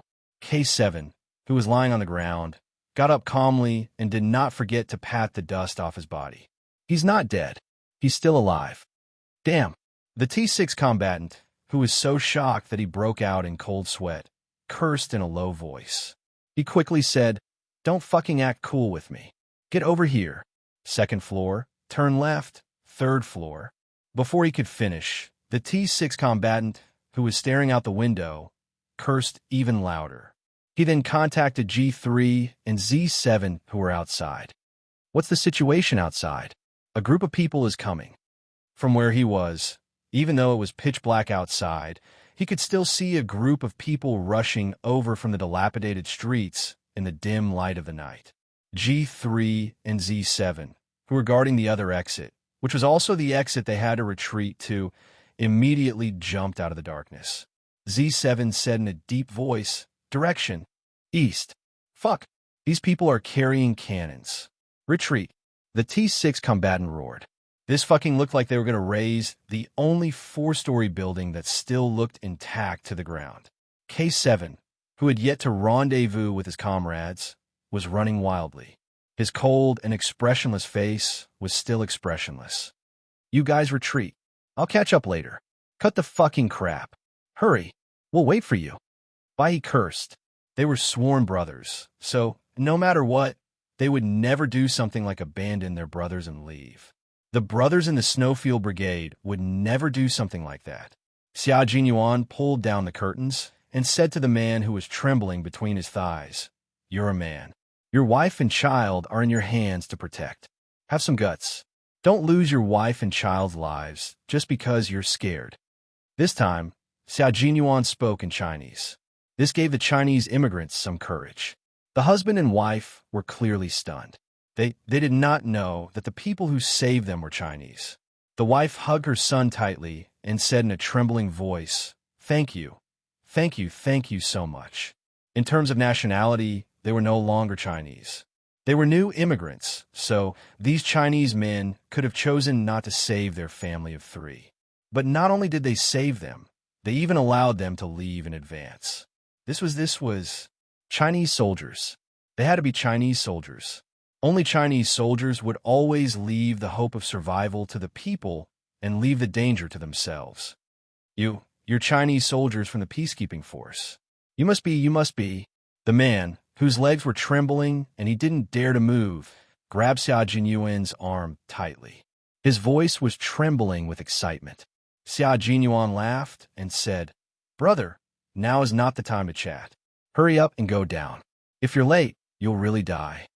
At this moment, the man also felt that he had nothing to be afraid of. He took a deep breath and said, "All right, I'm going down now. Let's leave this place alive." The Chinese soldiers had given their lives to his family of 3, so he had to make the best use of his time. In a spurt of energy, the man flipped out of the curtain, then grabbed the curtain cloth tied together with several curtains and began to go down. In fact, he didn't need to do anything. He just needed to hold the curtain tightly to prevent himself from falling. Finally, the man went down. He didn't dare to shout loudly. Hearing the footsteps, he was so nervous that his heart was about to fly out. He quickly caught his son, then his wife, and then a rifle. "Quick, hide! Quick!" The man shielded his wife and child. He hugged them tightly with his arms and bent over to find a place where the family of 3 could hide. Outside, the G3, who was as fast as a wolf running in the night, found a high point. He looked through his binoculars and saw the crowd coming from the east. Anti-government militants, Z7, guard the entrance. That you're tuning in to the Warrior Lore YouTube channel. Don't forget to subscribe and join us on this journey to catch the most captivating stories.